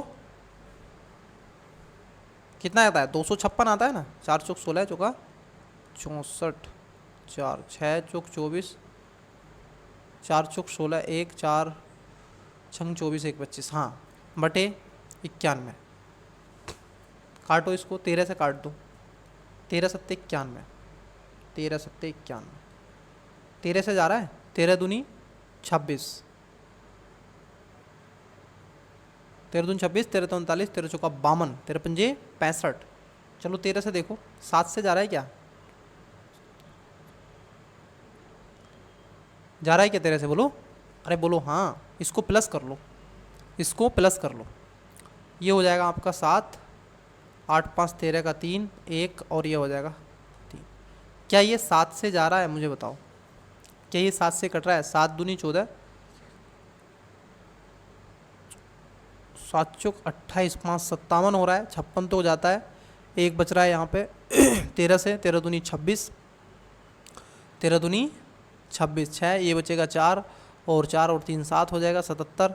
ये 7 से चला जाएगा लेकिन इससे नहीं जाएगा, तो ऐसे आप इसको नहीं करोगे। ठीक है, अब एक और इसका मेथड है जो इसी का मेथड है। ठीक है, अगर ये फेल हो गया तो हम इस मेथड से कर सकते हैं। देखो कैसे करना है, पहले इसी से ट्राई कर लेना जो मैं आपको बता रहा था, लेकिन आप चाहें तो इस मेथड से करें। देखो बेटा, यहाँ पर कह रहे हैं कि 3 की जो पावर है वो कितनी है, 132 है, प्लस 4 की पावर भी क्या है, 132 है, और ये कह रहे हैं इसको 91 से विभाजित कर दो। मुझे एक बात बताओ बेटा, अगर मैं कहूँ आपसे कि 3 की पावर 3 इंटू 44 प्लस 4 की पावर 3 इंटू 44, अभी तो यही है। देखो 4 या 12 1 और 4 या 12 1 13, 4 या 12 1 13, 4 या 12 यही है। तो कितना हो जाएगा बोलो, अरे कुछ तो बोलो, ये क्या हो जाएगा, 3 3 होतिया 27, 27 की पावर कितनी है, 44 प्लस और 4 चौक 16 चौका 64, 64 की पावर कितनी है, 44। यहाँ तक समझ में आया। अब मुझे बताओ, जब हम करते हैं a की पावर n प्लस b की पावर n, तो तब क्या करते हैं, जब हम के रूप में जब कोई भी संख्या, तो a प्लस बी का गुणज होती है। क्या होती है ये संख्या, a प्लस बी का बेटा गुणज होती है, जब भी n विषम हो। ठीक है, जब भी n विषम हो। तो देखो जरा समझते हैं इसको। इसीलिए अगर मैं कहूँ आपसे, इसीलिए मैं कहूँ आपसे तो संख्या दे के रखी है, तो ये कितना हो जाएगा, 27 प्लस 64, जोड़ दो कितना आएगा, 27 प्लस 64 कितना होता है बताओ, 7 और 4 कितने होते हैं, 11 का 1, 6 और 3 9, 91, और 91 को बेटा 91 से विभाजित करोगे तो 0 आएगा, और इसका भी आंसर क्या आएगा, 0। ठीक है, चलिए, तो राइट आंसर क्या है, 0 बोले तो 0, क्योंकि 91 से 91 को विभाजित करोगे तो 0 आएगा। कोई रिमाइंडर यहाँ पर नहीं बचेगा, शेषफल पूछे ना तो कोई नहीं बचेगा। चलिए नेक्स्ट क्वेश्चन देखते हैं। ये बहुत इजी सा क्वेश्चन है, परमुटेशन कॉम्बिनेशन का क्वेश्चन है, आइए समझाते हैं। देखो मुझे एक क्वेश्चन पर डाउट है परमुटेशन कॉम्बिनेशन वाले पर, मैं आपको बताऊंगा, वो शायद इसी क्लास में नेक्स्ट क्लास में। देखो एक स्कूल प्रतियोगिता में 5 स्कूल भाग लेते हैं। हाँ देखो जरा इसको समझो, 5 स्कूल भाग लेते हैं बेटा, कितने, 5 स्कूल हैं, 1 2 3 4 5, ये 5 स्कूल है, सॉरी। ठीक है, ये हमारे पास 5 स्कूल हैं जो भाग इसमें ले रहे हैं। ठीक है, ये 5 स्कूल हैं, प्रति एक में 11 सदस्य की एक टीम होती है। अब देखो प्रति एक में कितनी होती है, 11। मुझे एक बात बताओ, 5 फैक्टोरियल इनटू, आप टीम कितनी है ना, ये कह रहे हैं ना, यदि प्रत्येक टीम के सदस्य को एक साथ बैठाना है, सबको एक साथ बैठा दो, तो टीम, तो सभी टीमों की कितनी अलग अलग तरीके से पंक्तियां बैठाए। तो बेटा देखो सबको एक साथ बैठाना है प्रत्येक सदस्यों को, तो इसमें कहेंगे ये भी 11 फैक्टोरियल बैठेगा, इंटू ये भी 11 फैक्टोरियल बैठेगा, इंटू ये भी 11 फैक्टोरियल बैठेगा, ये भी 11 फैक्टोरियल 11, मतलब कि ये 5 है ना हर बार, तो 5 बैठेगा। देखो इसमें कौन सा है, 5 factorial into 11 into 11 into 11 factorial into 11 factorial, तो सी इसका राइट आंसर हो जाएगा। तो ये बैठेंगे बेटा इसमें। चलो नेक्स्ट क्वेश्चन की तरफ आओ। देखो ये क्वेश्चन पर थोड़ा मुझे डाउट है, और मैं डाउट इस पर बिल्कुल जनरेट कर सकता हूँ। देखो जरा ये कह रहे हैं कि 200 से 1200 के बीच में कितनी संख्याएं ज्ञात कीजिए जिन्हें 0 1 2 3 अंकों से बनाया जा सकता है और अंकों को दोहराया नहीं जाना चाहिए। ठीक है, मुझे बताओ, अगर मैं संख्या ले लूँ 200 मान लो, तो 200 पे कितने होती है, 3 नंबर होते हैं, 1 2 3, गॉट इट, यही संख्या है। संख्या हमारे पास में है 1 0 1 2 3, ये संख्या है। ओके बोलो हाँ, अरे बोलो हाँ, यही संख्या है ना। अगर मैं 2 के लेता हूँ तो देखो बेटा एक बात मुझे बताओ, कोई भी संख्या मुझे बताओ, क्या इससे मैं कहूँ ये कितना है बताओ, आप कहोगे सर 1 है, फिर मैं कहूँ आपसे ये कितना है, 2 है, फिर मैं कहूँ आपसे ये कितना है, आप कहोगे सर 20 है। तो ये ध्यान में आया कुछ समझ में क्यों बोल रहा हूँ। अगर जब हम यहाँ पर कोई 0 लिख देंगे बेटा इसमें से, तो क्या आपको वो वैल्यू मिल जाएगी। तो ये संख्या, तो आप फिर मैं कहूँ ऐसे 1 और 2 लिख दो, तो ये कितनी संख्या हुई, 12। अगर मैं कहूँ आपसे कि 0 2 लिख दो, तो बेटा कितनी होगी, 102। मैं कहूँ आपसे 1 2 0 लिख दें, तो कितना आएगा, 120। तो मतलब कहने का ये हुआ कि अगर हम सबसे पहले डिजिट पर अगर हम 0 रखते हैं तो वो संख्या में काउंट नहीं होता है। तो हम पहली जगह यहाँ पर 0 नहीं रख सकते हैं, तो यहाँ पर 0 नहीं रख सकते हैं। तो यहाँ पर क्या प्रायिकता है, हम 3 में से कोई भी मान रख सकते हैं। तो 3 नंबर है हमारे पास में, लेकिन हम 0 को नहीं रख सकते। जब 0 को नहीं रख सकते, 3 मान है, तो बेटा यहाँ पर 3 रखेंगे। अब हमने जरा समझना, अब हमने क्या कर दिया, 3 यहाँ पर रख दिया, ठीक है, लेकिन नंबर तो टोटल 4 थे, 3 हमने यहाँ पर रख दिया, तो अब भी तो हमारे पास में 3 ही बचे। अब हम 0 भी रख सकते हैं यहाँ पे, 1 भी रख सकते हैं, 2 भी रख सकते हैं। तो इसकी प्रायिकता क्या है, 3 है बेटा यहाँ पर भी, और यहाँ पर प्रायिकता कितनी है, 2 है। तो मल्टीप्लिकेशन कर दो इसका, 3 तिया 9 और 9 दूनी होते हैं बेटा 18 है। अब मुझे बताओ, इसमें 18 ऑप्शंस दे के रखा है, नहीं दे के रखा है, ओके चलिए नहीं दे के रखा है सर। अब एक और देखो, ये कह रहे हैं आपसे 18, इसको ऐसे रहने देते हैं 18, 200 से अगर हमने निकाला तो कितना आया 18, ठीक है सर। अब हम कह रहे हैं कि सर 4 संख्या हो, उसके बीच की बात कर रहा है ना, तो वो ये भी तो हो सकती है ना, 1100 भी तो हो सकती है संख्या, या 1198 भी तो हो सकती है, कुछ भी हो सकती है ना, वो 1200 के बीच है, और 200 से 1200 के बीच में कुछ भी हो सकती है। तो अगर मैं कहूँ आपसे अब 4 डिजिट ले लें, 4, ठीक है, नंबर हमारे पास अभी भी ये है। मुझे एक बात बताओ बेटा, ये कह रहे हैं कि दोहराया नहीं जाता है, ठीक है, हम दोहरा नहीं रहे हैं। देखो अब यहाँ पर हम 0 नहीं रख सकते, तो हमारे पास कितनी पॉसिबिलिटी है, 3 रख सकते हैं। इनमें से 3 संख्या है, या तो 1 रख दें, या 2 रख दें, या 3 रख दें। तो 3 संख्याओं की पॉसिबिलिटी है पहले स्थान पर, ठीक है।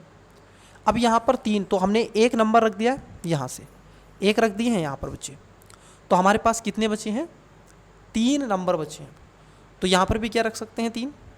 यहाँ पर अब देखो, यहाँ पर मान लो 1 इसमें से रख दिए तो 2 नंबर बचे, यहाँ पर 0 रख सकते हैं, 1 रख सकते हैं, तो 2, फिर यहाँ पर 1 रख सकते हैं। अब इसका मल्टीप्लिकेशन कर लो, कितना हो गया, 3 तिया 9 और 9 दूनी ये भी 18। आप कहोगे सर ये भी 18 और वो भी 18, वो कैसे 18? क्योंकि बेटा ये 3 ही नंबर थे इसमें देखो, और हमारे पास में डिजिट कितनी थी, 4, तो यहाँ पर हम 3 ही रख सकते थे, और जब 3 रख सकते तो यहाँ पर भी 3 ही रख सकते थे, यहाँ पर भी हम 2 रख सकते थे, तो ये भी 18। अब मुझे एक बात बताओ बेटा, आपका क्या आंसर आ रहा है? तो मेरा तो इस पर क्वेश्चन पर है डाउट, ठीक है। अब आप बताओ, अब आप मुझे बताओ कि आपका क्या आंसर आ रहा है, मुझे इस पर डाउट है पूरा, ठीक है। इस क्वेश्चन नंबर 27 पर मुझे डाउट है। अगर आपका किसी का इसमें आंसर आ रहा हो, इन्होंने आंसर जो माना है वो 14 माना है, क्या आपका आंसर 14 आ रहा है तो वो बच्चा एक्सप्लेन करके दे, ठीक है, मैं भी देखूं कैसे। चलिए नेक्स्ट क्वेश्चन पर चलते हैं, टाइम नहीं गवाएंगे ज़्यादा। देखिए क्वेश्चन दे के रखा है, एक लड़की के पास में 20 नीली गेंदें हैं, मतलब कि जो ब्लू गेंदें हैं वो कितनी बेटा, 20 हैं, ओके। फिर कह रहे हैं कि 30 लाल गेंदें हैं, जो रेड बॉल है वो कितनी है, 30 रेड बॉल है, और 10 गेंदें कितनी हैं, वाइट है, मतलब कि जो वाइट बॉल है वो कितनी है आपके पास में, 10 है। एक लड़के को तीनों रंगों की गेंदों के संयोजन कितने तरीके से चुने जा सकते हैं? देखो बेटा ये बहुत इजी है, बहुत इजी है। क्यों इजी है मुझे बताओ, कि वो लड़का क्या करे, मानो कि ये लड़का कौन है, विजय, कौन है, विजय ये लड़का है, और ये विजय क्या करे, इन तीनों में से एक एक गेंद निकाल ले। ये कह रहा है ना कि तीनों रंगों की गेंदों का संयोजन, मतलब कि तीनों गेंदें निकालनी है, उसमें ब्लू भी होना चाहिए, रेड भी होना चाहिए, और आपका वाइट भी होना चाहिए। तो कितनी प्रायोगिकता ऐसी यहाँ पर हो सकती है, मतलब कि कितने तरीके ऐसे चुने जा सकते हैं? तो बेटा ये परमुटेशन कॉम्बिनेशन जो ये आपका होगा। आइए देखिए, मुझे आप बताओ बेटा कि अगर मैं कहूँ आपसे कि 20 में से कितनी गेंदें निकाली जा सकती थी, 1 इंटू 30 में से कितनी गेंदें निकाली जा सकती थी, 1 इंटू 10 में से कितनी गेंदें निकाली जा सकती थी, 1। अब आप इसको सोल्व करोगे तो यह आ जाएगा 20 इंटू 30 इंटू 10, सबको मल्टीप्लिकेशन कर दो, 3 दूनी 6, कितना आएगा, 6000 आ जाएगा। कितना आ जाएगा, 6000। तो ये हो जाएगा right answer, option number A. कुछ था ही नहीं इसमें, केवल समझना था और समझ के कर देना था। चलिए नेक्स्ट क्वेश्चन देखो, क्वेश्चन बहुत बढ़िया है ये, देखो ऐसे क्वेश्चन, हाँ ये क्वेश्चन अच्छा क्वेश्चन है, ऐसे क्वेश्चन आने चाहिए, बिल्कुल आने चाहिए। देखो ये कह रहा है, यदि दिया, और ये क्वेश्चन आया भी है 2024 में, यदि दिया गया है कि जो पंजीकरण संख्या है वो 1 से 5 तक के अंक हो सकते हैं, उसमें कितने हो सकते हैं, 1 से 5 अंक हो सकते हैं। जैसे कोई आपका मान लीजिए पंजीकरण ये है, और इसमें आपको 5 ही अंक होंगे, 1 2 3 4 5, इनमें ही आपका नंबर होगा। जैसे आपकी 4 व्हीलर का नंबर होगा, स्कूटी का होगा, बाइक का होगा, ठीक है, इन सब के नंबर होंगे, तो वैसे ही ये नंबर है। अब ये कह रहे हैं कि इसमें नंबर बनाने आपको 1 2 3 4 5 6 अंकों के साथ कितने मोटर वाहन पंजीकरण नंबर बनाए जा सकते हैं, कोई अंक दोहराया नहीं जाए। रिपीटेशन नोट अलाउ की बात यहाँ पर की जा रही है। तो बेटो देखो कैसे करना है आपको। करना क्या है, मैं कहूँ कि पहले नंबर पर क्या ले सकते हैं, पहले नंबर पर कितनी प्रायिकता है मुझे बताओ। 1 2 3 4 5 है, तो मुझे 6 की प्रायिकता पहले पर दिखती है बेटा। 6 कितनी है, 6 की प्रायिकता ले लेंगे तो 6 ही हो जाएगा। दूसरे पर मुझे दिखती है कितना 6 इंटू कितना 5 की प्रायिकता दिखती है, तो मैं 2 ये बना सकता हूँ, तो कितना होगा 5 छंग 30 हो जाएगा। तीसरे नंबर पर मुझे क्या प्रायिकता दिखती है कि 6 तो था ही, इंटू 5 भी था तो इंटू 4 हो जाएगा। तो 5 छंग 30 और 3 चौक 12 120। फिर मुझे बताओ अगर मैं कहूँ, क्योंकि 5 तक जाना है यहाँ पर 3 नंबर आ चुके हैं, ये 1 2 3।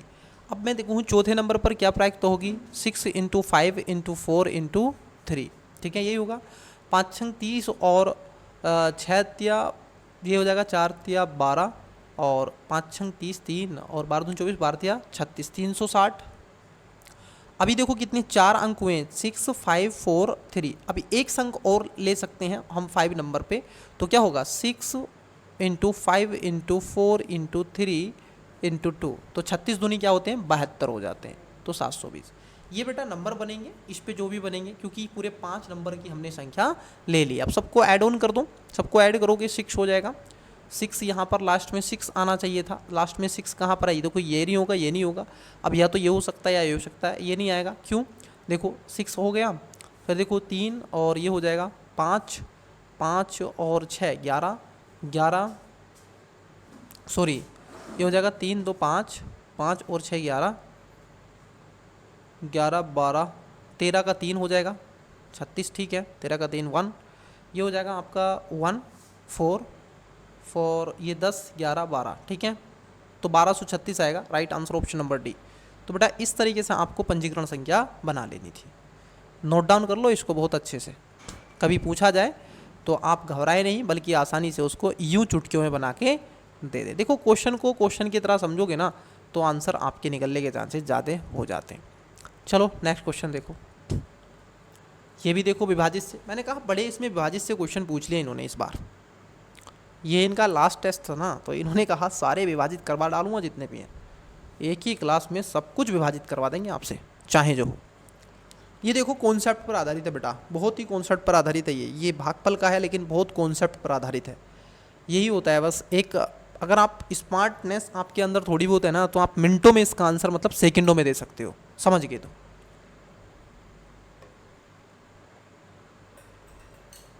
देखो ये कह रहे हैं यदि किसी संख्या को 33 से विभाजित करने पर शेषफल 5 प्राप्त होता है। मुझे बताओ कोई संख्या की, मुझे नहीं पता भाई संख्या क्या थी, है ना, मैं कहूँ कि x संख्या थी प्लस 5 था, बटे 33 से मैं विभाजित करता तो शेषफल क्या आता 5 आता, मुझे तो बस इतना पता है।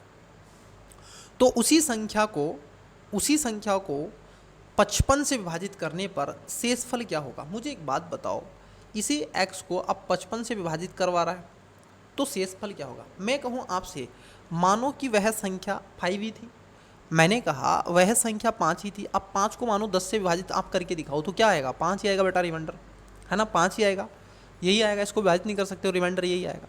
वैसे ही अगर मैं कहूँ आपसे कि अगर मैंने संख्या वो 5 ही ली थी और 5 को 33 से विभाजित करोगे तो क्या आएगा 5 ही आएगा, पॉजिटिव नंबर है, माइनस में तो नहीं है।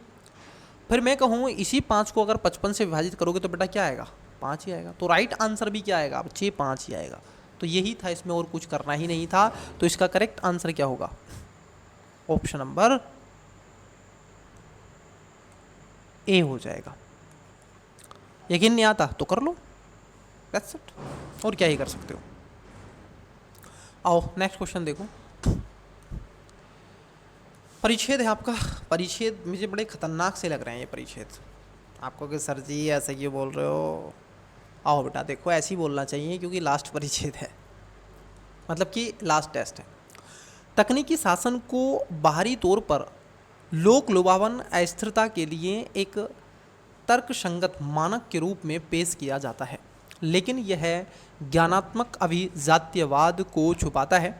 जो नैतिक विचार विमर्श को तकनीकी गणना के अधीन कर देता है। प्रतिक्रियात्मक वैधता को विशेष ज्ञान के अधिकार से प्रतिस्थापित करके तकनीकी एल्गोरिदमिक अनुकूलन के पक्ष में मानक बहुमूल्यवाद को ग्रहण करता है। तकनीकी इस बात पर विचार विमर्श नहीं करता कि क्या किया जाना चाहिए, बल्कि यह निर्धारित करता है कि क्या कुशलतापूर्वक संभव है। इस प्रकार शासन को उसके नैतिक मूल्य से क्या है, नैतिक मूल्य से हटा देता है। किसको? शासन को। इस मॉडल में असहमति को अक्सर लोकतांत्रिक अभिव्यक्ति के रूप में नहीं बल्कि जटिलता को समझने के रूप में, बल्कि जटिलता में विफलता के रूप में प्रस्तुत किया जाता है, जिससे वैकल्पिक नैतिक कल्पनाओं को चुप करा दिया जाता है। जबकि तकनीकी निर्णय निर्माण संस्थागत स्थिरता और नीति सटीकता का वादा करता है।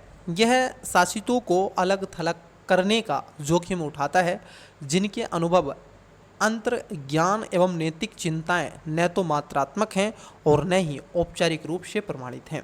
इस प्रकार तकनीकी मॉडल की न केवल इसकी प्रभावकारिता के लिए बल्कि नैतिक प्रवचन में तकनीकी आवाज़ों को हाशिए पर रखने की इसकी प्रवृत्ति के लिए भी जांच की जानी चाहिए। आइए अब यहाँ पर पूछा जा रहा है आपसे कि विवेकपूर्ण निष्कर्ष निकाले जाते हैं, तो समझना है। पहला, तकनीकी शासन अक्सर नैतिक और अनुभवजन्य ज्ञान की अपेक्षा विशेषज्ञता को प्राथमिकता देकर नैतिक संलग्नता को दरकिनार कर देते हैं। बात एकदम सही है। असहमति को अज्ञानता बताकर तकनीकी प्रणालियाँ ज्ञान संबंधी पदानुक्रम को मजबूत करती हैं, जो बहुलवादी संवाद को वैध बना देती हैं। क्या बात सही है? ये भी बात सही है। वहीं तीसरे की बात कर रहे हैं आपसे, तकनीकी व्यवस्था यह सुनिश्चित करके लोकतंत्र को मजबूत बनाती है कि नैतिक निर्णय अतार्किक, राजनीतिक दबाव और सार्वजनिक भावना से मुक्त रहें। तो बेटा यही गलत है, मजबूत बनाती है नहीं, इसको कमज़ोर कर देती है। यद्यपि तकनीकी के रूप में, अब देखो दो जहाँ तीन है उसको कट करो, पहले आंसर ये आ गया। तो यद्यपि तकनीकी के रूप में प्रभावी तकनीकी प्रणालियाँ नैतिक व्यक्तिपरकता को बाहर करके विरोधाभासी रूप से लोकतांत्रिक वैधता को नष्ट कर देती है। बिल्कुल सही बात है, तो राइट आंसर बी हो जाएगा, क्योंकि ये नष्ट ही करती हैं। देखिए पूर्व धारणाएं पूछी हैं। पहला, यदि निर्णय लेने की प्रक्रिया को केवल तकनीकी गणनाओं तक सीमित कर दिया जाए तो शासन की नैतिक वैधता पूरी तरह से संरक्षित नहीं की जा सकती। तो यहाँ पर पहला स्टेटमेंट एकदम सही है। प्रशासन के तकनीकी मॉडल अभी पारदर्शी संरचना के कारण स्वाभाविक रूप से नागरिकों की नैतिक भागीदारी को बढ़ावा देते हैं। ऐसा नहीं है वो इनको बढ़ावा नहीं दे रहे, बल्कि वो तो लोकतंत्र को भी कमज़ोर कर रहा है। तो यहाँ पर right answer option number A हो जाएगा। चलिए नेक्स्ट क्वेश्चन देखते हैं। ये भी परिच्छेद है, पढ़िएगा।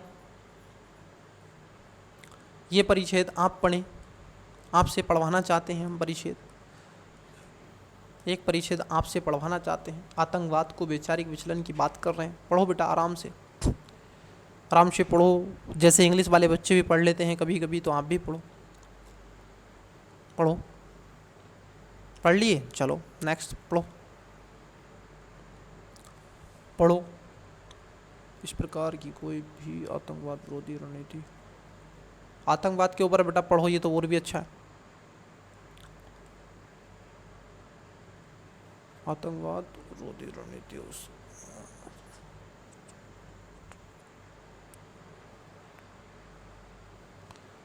मैंने भी पढ़ लिया आपके साथ साथ, ठीक है। चलो 33वें पे आओ।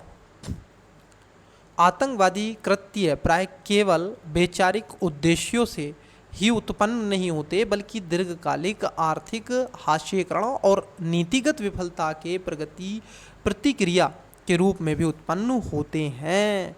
और ये क्या हो जाएगा आपका जो 33 नंबर का क्वेश्चन है बेटा, 33 नंबर के क्वेश्चन की अगर हम बात कर ले तो पहला स्टेटमेंट एकदम सही है, क्योंकि इसी से बहिष्कार, नीति प्रेरणा आदि सारी चीज़ें मिलती हैं।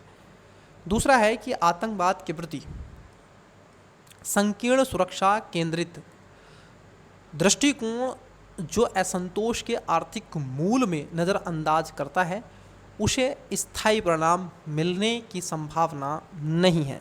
तो ये बात भी सही है। आतंकवाद के पीछे की विचारधारा को उन सामाजिक आर्थिक परिस्थितियों पर विचार किए बिना पूरी तरह से समझा जा सकता है जो कट्टरपंथ को जन्म देती हैं। तो तीसरा गलत है, ऐसा नहीं है, और एक्सट्रीम वर्ड भी है। आर्थिक उदारीकरण अपने अनियमित रूप में जाने अनजाने में उग्रवादी लामबंदी के लिए अनुकूल वातावरण योगदान दे सकती है। तो यहाँ पर चौथा स्टेटमेंट क्या एकदम सही है। तो यहाँ पर चौथा स्टेटमेंट क्या हो जाएगा बेटा, आपका सही हो जाएगा। तो तीसरा स्टेटमेंट गलत है, पहला दूसरा चौथा सही है। जहाँ 3 नंबर है उसको कट कर दो, राइट आंसर मिल जाएगा। तो आंसर सी नहीं है, आंसर आपका बी नहीं है, डी नहीं है, right answer option number A है। अजम्पशन पूर्व धारणाएं। संरचनात्मक आर्थिक नीतियां अनजाने में सामाजिक राजनीतिक आंशिक अशांति को बढ़ावा दे सकती हैं जो आतंकवाद के रूप में प्रकट हो सकती हैं। क्या बात सही है? अरे बोलो हाँ, नहीं। तो पहले स्टेटमेंट गलत है। दूसरा है कि आर्थिक शिकायतें ही सभी प्रकार, देखो सभी प्रकार के आतंकवाद के उद्भव और उनकी निरंतरता को स्पष्ट करने में पर्याप्त है, नहीं बेटा अपर्याप्त है। तो यहाँ पर दोनों बातें गलत है और राइट आंसर डी है। चलिए 35 नंबर का क्वेश्चन है, बताइएगा क्वेश्चन का राइट आंसर। ये कह रहे हैं 89 से बड़ी एक अभाज्य संख्या। 89 से बड़ी अभाज्य संख्या क्या हो सकती है बताओ? 90, 91, 92, 93, 94, 95, 96, 97, 98, 99। 90 नहीं है, 91 नहीं है, 92 नहीं है, 93 नहीं है, 94 नहीं है और 96 नहीं है, 98 नहीं है, 2 से चला जाएगा और ये 99 नहीं है। क्या 95 है? हाँ 95 किसी से भाग होगा, 5 से होना चाहिए। 5 ही का ना 5 कितना जाएगा? 4 बचेगा, 5 × 45, तो ये भी विभाजित है। तो एक ही संख्या बची, लौट फिर कर कितना? 97। ये वह नंबर है जो अभाज्य है, ठीक है।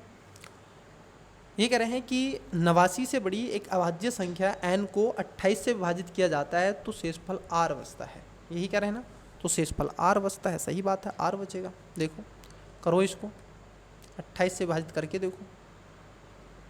4 दूनी 8, 2 दूनी 4, 2 तिया 6, 2 चौक 8। 4 से करोगे ज़्यादा हो जाएगा। 3 8 24 का 4, 2, 3 दूनी 6 और 2 8। घटा दो, उसमें से जाएगा कितना? ये बचेगा आपका 3 और ये आ जाएगा 13, ठीक है। अब यहाँ पर कह रहे हैं कि फिर आगे क्या बताया है, इसके कुल मानों की संख्या ज्ञात कीजिए। तो इसके जो कुल मान हैं वो आपको निकालने हैं। कौन कौन से इसके मान हो सकते हैं, निकालिएगा इसके कौन कौन से मान हो सकते हैं। आर के मान तो 13 है ना, तो 13 इसमें रिमाइंडर बच रहा है, तो 13 से कम ही होना चाहिए। तो लगभग कितने हो जाएंगे? 12 इसके मान हो जाएंगे, ठीक है। 12 इसके मान हो जाएंगे। जैसे इसमें वही निकलेगा ना, 1 3 5 9 11, ये सब 13 15 17 19 23 25 फिर उसके बाद 27, तो ये मान आएंगे इसके। चलो नेक्स्ट क्वेश्चन देखो, 36 नंबर का क्वेश्चन देखो।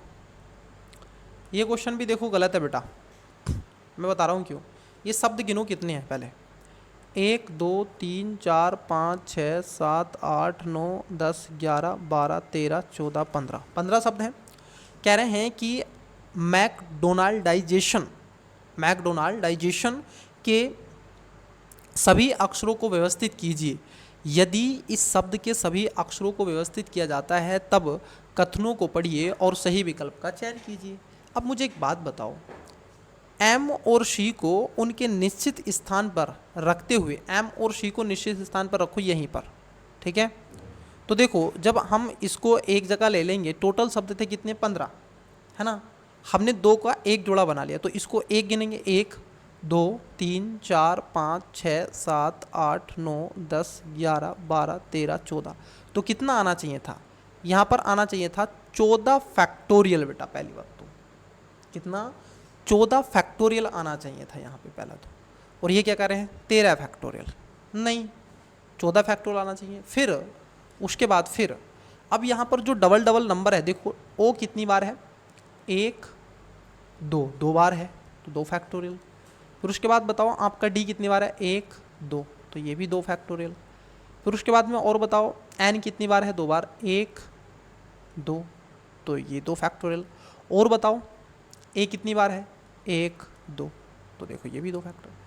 1 2 3 4, ये तो 4 तो हैं, 1 2 3 4, लेकिन कितना आएगा, 14 फैक्टोरियल आएगा बेटा, ना कि आपका ये। और इनटू ये एक साथ जो मिल जाएंगे दोनों इधर उधर, तो ये भी आएंगे 2 फैक्टोरियल इंटू 1, ठीक है, तो ये भी आएगा। तो पहला भी गलत है।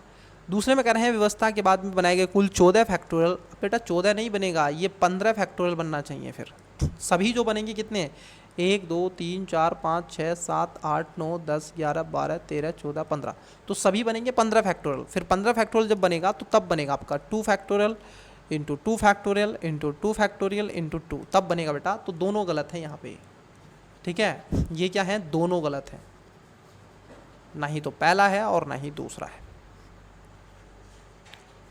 ठीक है, तो दोनों गलत हैं ये आंसर। और ये क्या कह रहे हैं, ये भी कह रहे हैं कि दोनों ही गलत हैं,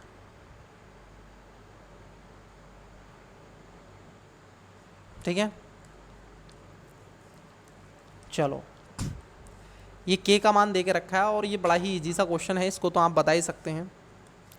पहले भी लास्ट क्लासेस में भी ऐसा मैंने क्वेश्चन किया था, तो इसका आंसर कमेंट्स कर दो फटाफट।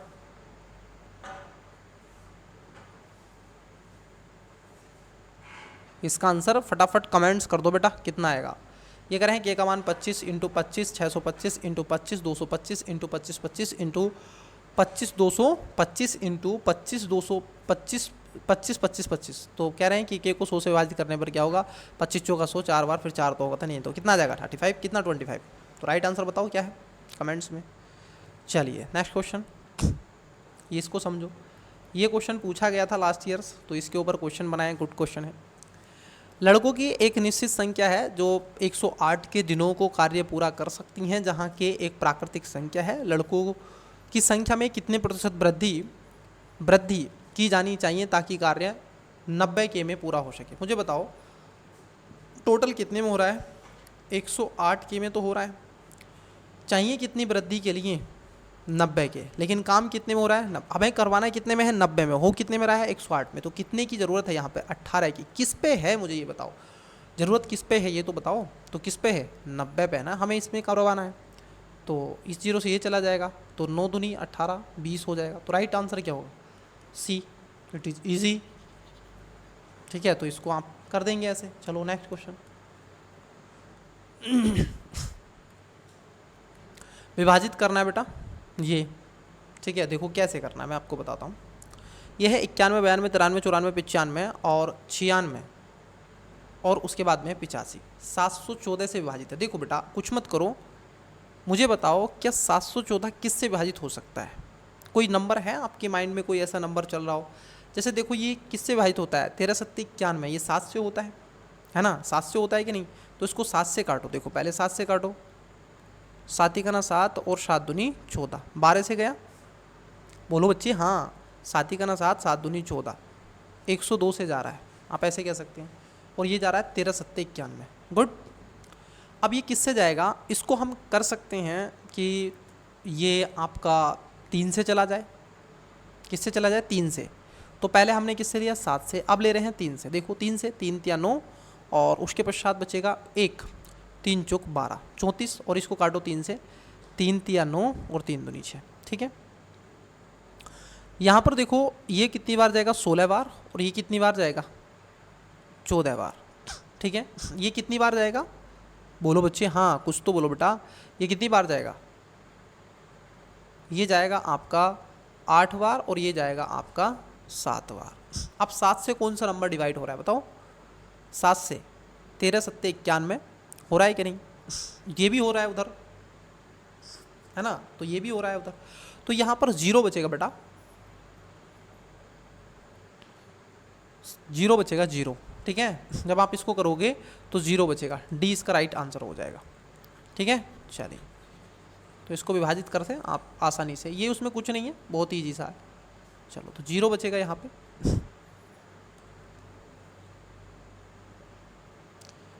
7 1 9 7 17, ठीक है, हाँ 0 ही आएगा, क्योंकि ये 13 7 91, ये चला जाएगा इससे, ये 17 5 85, और फिर इसके बाद इसको डिवाइड कर देंगे, ये चला जाएगा, तो हाँ 0 आएगा इसमें।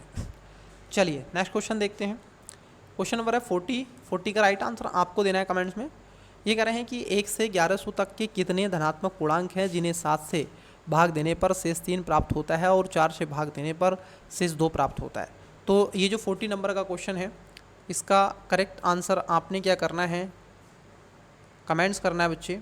ठीक है, आज की क्लासेस में हम इतना ही रहने देते हैं। ठीक है, आज की क्लासेस में इतना ही रहने देते हैं। मिलते हैं आपसे, इसका जो पार्ट नंबर नेक्स्ट होगा, पार्ट नंबर जो 2 होगा बेटा, हम उस पार्ट पर आपसे चर्चा कर लेंगे, क्योंकि एक क्लास में अगर हम इसको करेंगे तो बड़ी क्लास हो जाएगी।